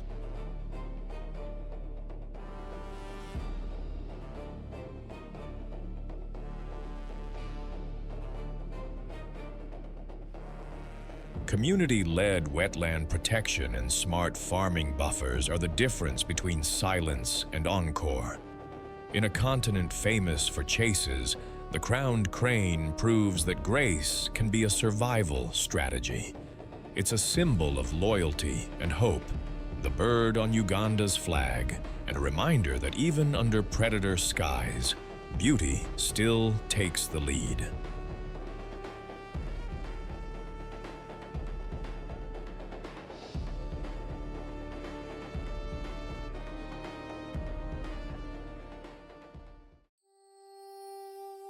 Across Africa's hunting grounds, where the most lethal packs write endings in dust and teeth, butterflies fight a different war. No chase, no claws, just chemistry and costume. Poison painted on wings, disguises that borrow danger, and clouded swarms that turn into living static, scrambling a predator's aim. In a documentary about killers, these survivors win by making the bite never happen. These are African butterflies, from rainforest shade to sunlit savanna edges.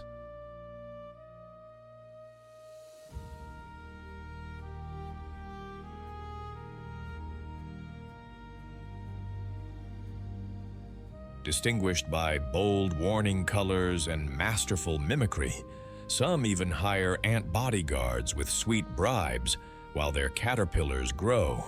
Survival by elegance, deception, and quiet alliances. Up close, a butterfly is a miracle of engineering in miniature. The African monarch wears warning colors, tiger orange panels framed in black with white spots, advertising toxins borrowed from milkweed it ate as a caterpillar.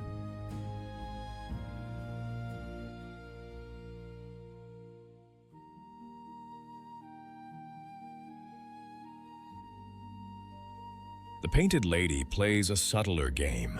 Tawny patches, inked chevrons, and eye-like spots that make a pecking bird choose the wrong end. Wings are sheets of microscopic scales, tiny shingles that paint iridescence, waterproof the surface, and slip air cleanly at takeoff. A flexible thorax packs flight muscles that buzz like a tiny engine once warmed by the sun.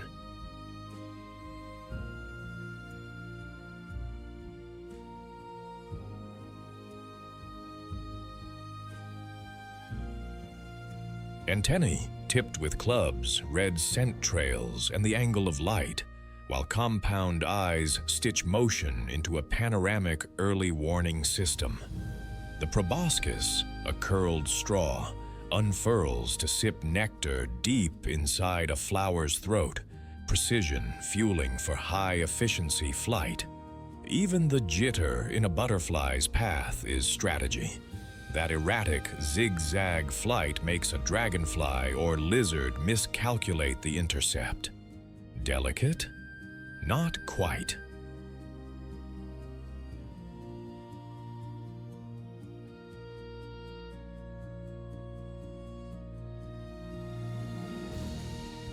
This is armor by illusion, speed without noise, and chemistry worn proudly as a flag. Morning is maintenance. A butterfly perches broadside to the sun, absorbing heat until flight muscles wake. Then the commute begins, flower to flower, landing like a whisper, drawing fuel with that coiled siphon. Males patrol sunlit lanes or perch on lookout leaves, launching like tiny fighters to escort rivals away.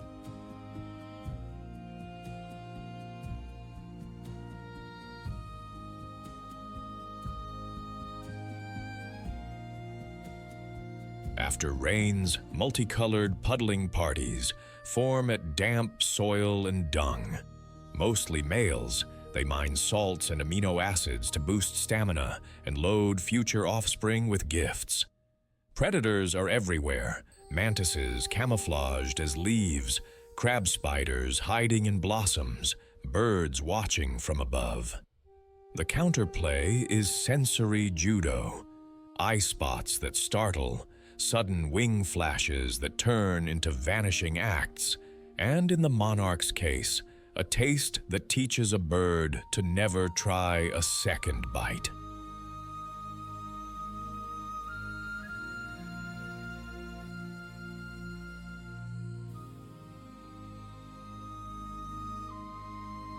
On the big stage, migration rewrites the scale. Painted ladies rise on tailwinds and climb over the Sahara in multi-generational relays, surfing seasonal blooms between the Sahel and the Mediterranean. In forest clearings, when Africa's most lethal pack, the wild dogs, fans through the grass, their rush becomes weather. Butterflies lift in confetti gusts, hang just above the chaos, then settle back to business as the dust falls. Butterflies are mostly solitary artisans with occasional clubs.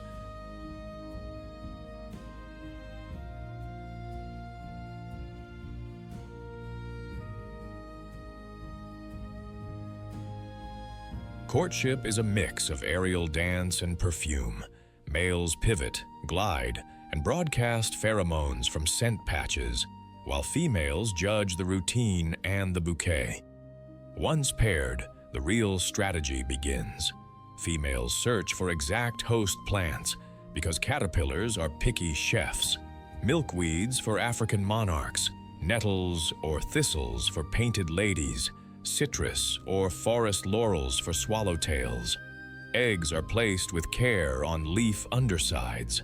There's no nursery staff, just perfect instinct.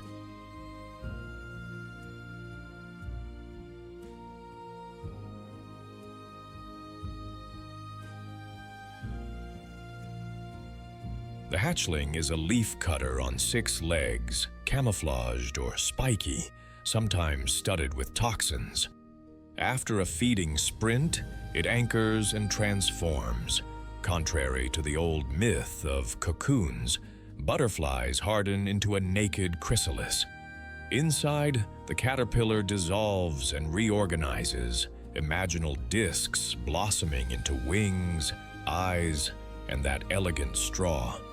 A few weeks later, the case parts, and a new blueprint unfolds, pumps life into its paper fans, and lifts off.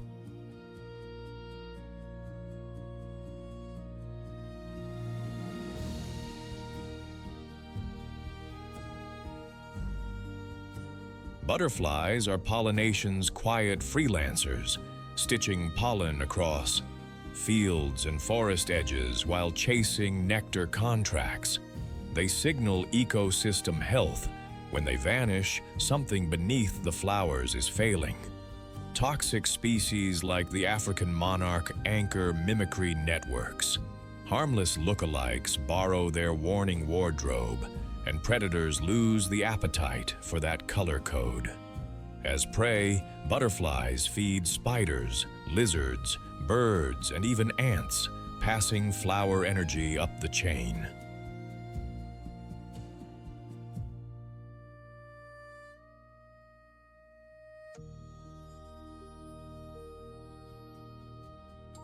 Threats are modern and sharp: pesticide drift, wetland drainage, overgrazed edges, and climate swings that scramble bloom calendars.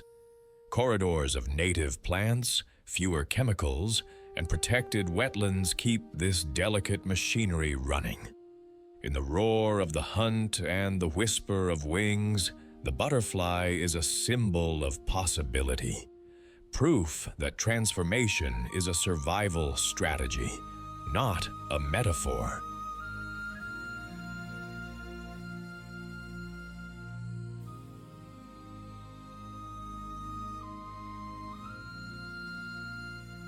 It embodies the spirit of hope, fragile to the eye, unbreakable in design, and always ready to begin again.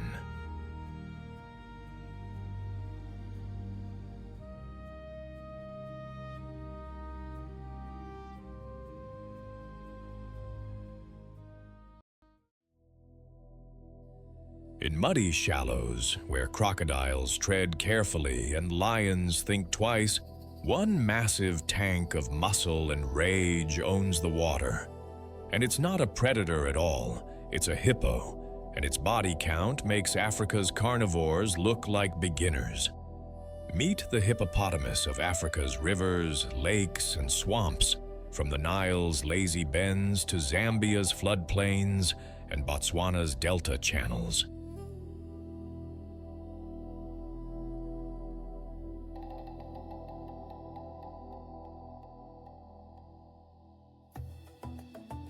Deceptively clumsy on land, lethally efficient in water, this territorial colossus kills more humans annually than lions, leopards, and crocodiles combined. Not for food, but for one simple, non-negotiable reason. You're in my space. Picture a living boulder draped in gray-brown leather, slick with oily pink secretion that glows like melted strawberries under the African sun.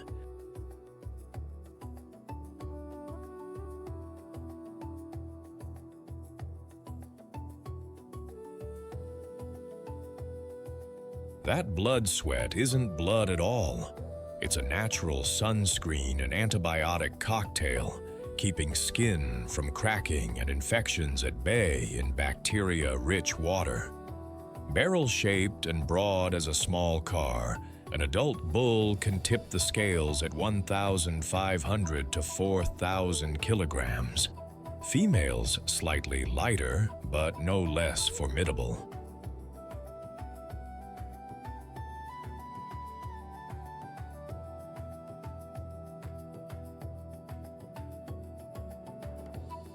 The head is a biological battering ram, wide, flat-topped, armed with ivory tusks that curve like scimitars. Lower canines growing up to 50 centimeters long, self-sharpening with every yawn and bite. Those jaws? They hinge open to 150 degrees, wide enough to fit a fully grown human inside, powered by muscles that generate a bite force around 1,800 psi, enough to snap a canoe in half or crush a watermelon like a grape.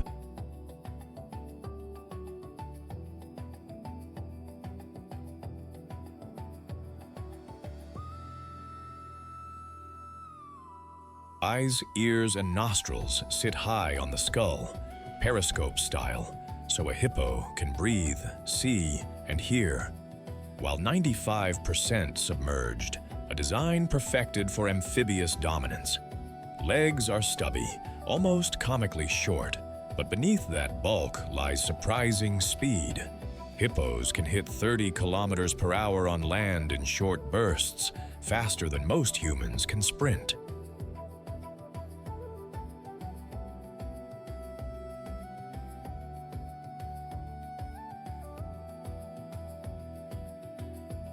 Skin is nearly hairless, 2 inches thick in places, tough enough to deflect glancing bites but vulnerable to dehydration and sunburn, hence the daytime retreat into water. Hippos are champions of the double life. By day, they laze in pods of 10 to 30, sometimes over 100 in prime habitat, crammed shoulder to shoulder in rivers and pools, conserving energy and staying cool.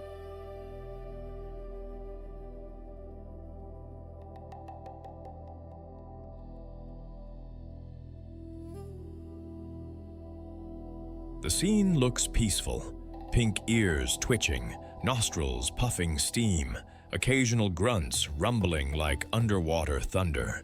But beneath the surface, it's a minefield of social tension.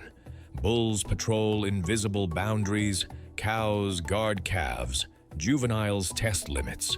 Dominance is maintained through threat displays. Jaws yawning in slow motion intimidation, teeth flashing like ivory daggers, followed by explosive lunges if the message isn't received.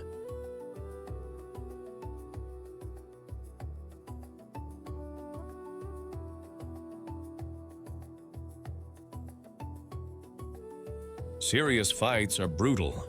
Tusks slash, skin tears, water turns red. Scars crisscross every bull's hide like a battle map. At dusk, the real work begins.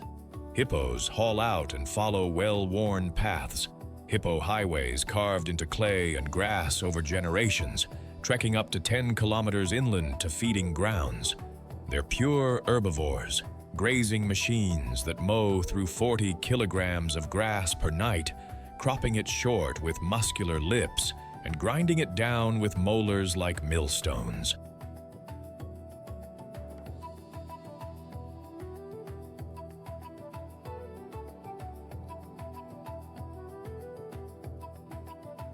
They don't chew cud. Digestion happens in a multi-chambered stomach, where fermentation breaks down cellulose over days. By dawn, they're back in the water, having left behind scattered dung piles that mark territory and fertilize the land, a nutrient bomb that feeds fish, insects, and the entire aquatic food web downstream. Hippo society is a matriarchy wrapped in male aggression.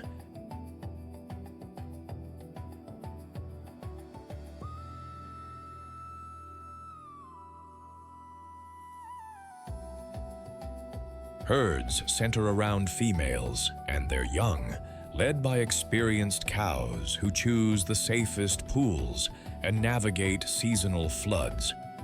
Calves are born in shallow water or on land, 25 to 50 kilograms of wrinkled vulnerability, able to walk within minutes but dependent on milk for months. Mothers are fiercely protective, positioning themselves between threats and offspring, ready to charge anything, croc, lion, human, that crosses the line.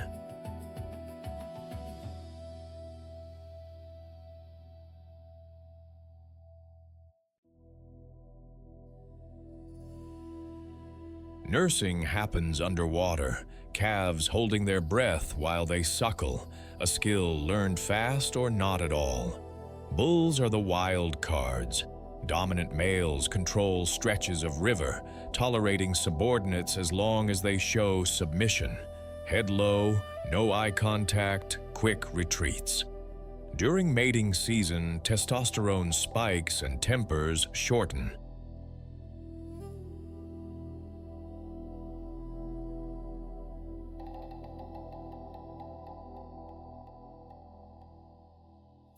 Bulls engage in dung-showering displays, spinning their tails like propellers to spray feces in all directions. A grotesque but effective scent-marking broadcast. Serious challengers get the full treatment: mouth-gaping duels, tusk clashes, underwater wrestling matches that churn mud and send shockwaves across the surface.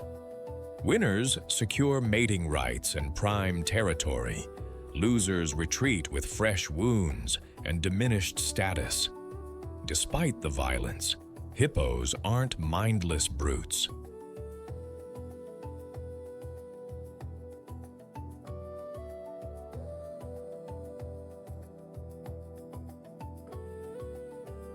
They communicate through a complex vocabulary of grunts, honks, wheeze honks, and subsonic rumbles that travel through water and bone, coordinating movements and reinforcing bonds across the pod. Hippos are living nutrient pumps. By grazing on land and defecating in water, they shuttle tons of organic material from terrestrial to aquatic ecosystems, fueling algae blooms, feeding fish populations, and supporting entire food chains from tilapia to catfish to crocodiles.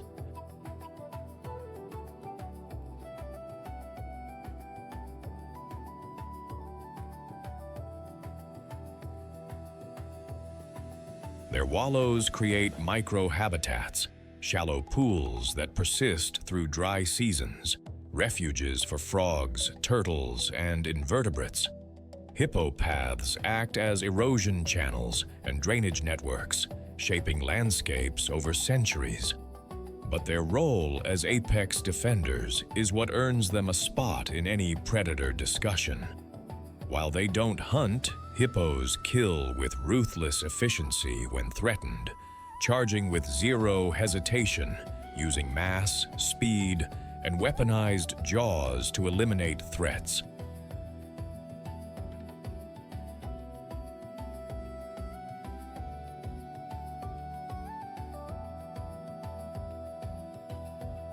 Crocodiles avoid hippopods, lions steer clear of bulls, humans who wander too close, fishermen, villagers, tourists, pay with their lives more often than any other large mammal causes. It's not malice, it's territory, maternal instinct, and a zero-tolerance policy for trespass. Evolutionarily, hippos are more closely related to whales than to pigs, a fact written in their bones and genes. A lineage that split 55 million years ago and returned to water in a different form.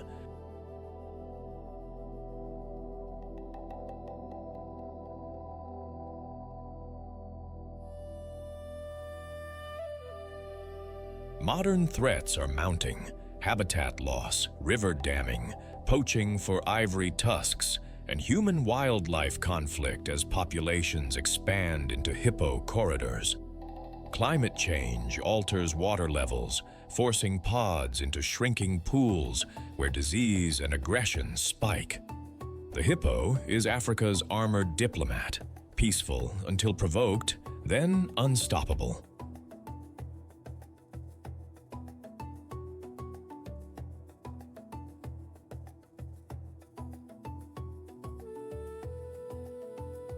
It reminds us that lethality isn't always about fangs and claws.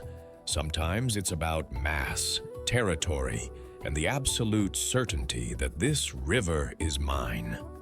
In a continent that worships predators, the hippo stands as proof that the most dangerous animal is often the one you underestimate.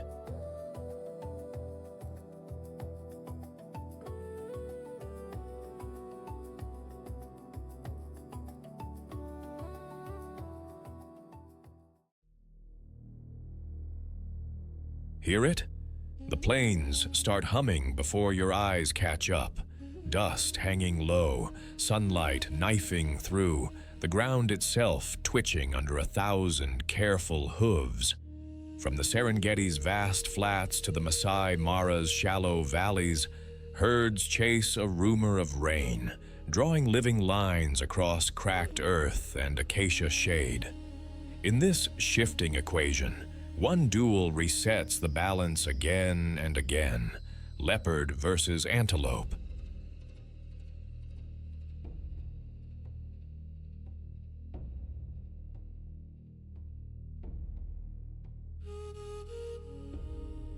Not a sprinter's spectacle, but a quiet war of angles, shadows, spacing, and a heartbeat's worth of courage.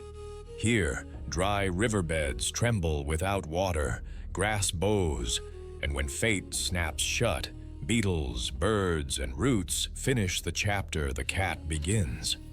Tell us in the comments where you're watching from, and which side your instincts back tonight. The savanna never stays still. Step into the thorn scrub with us. A spotted ghost has already chosen its line.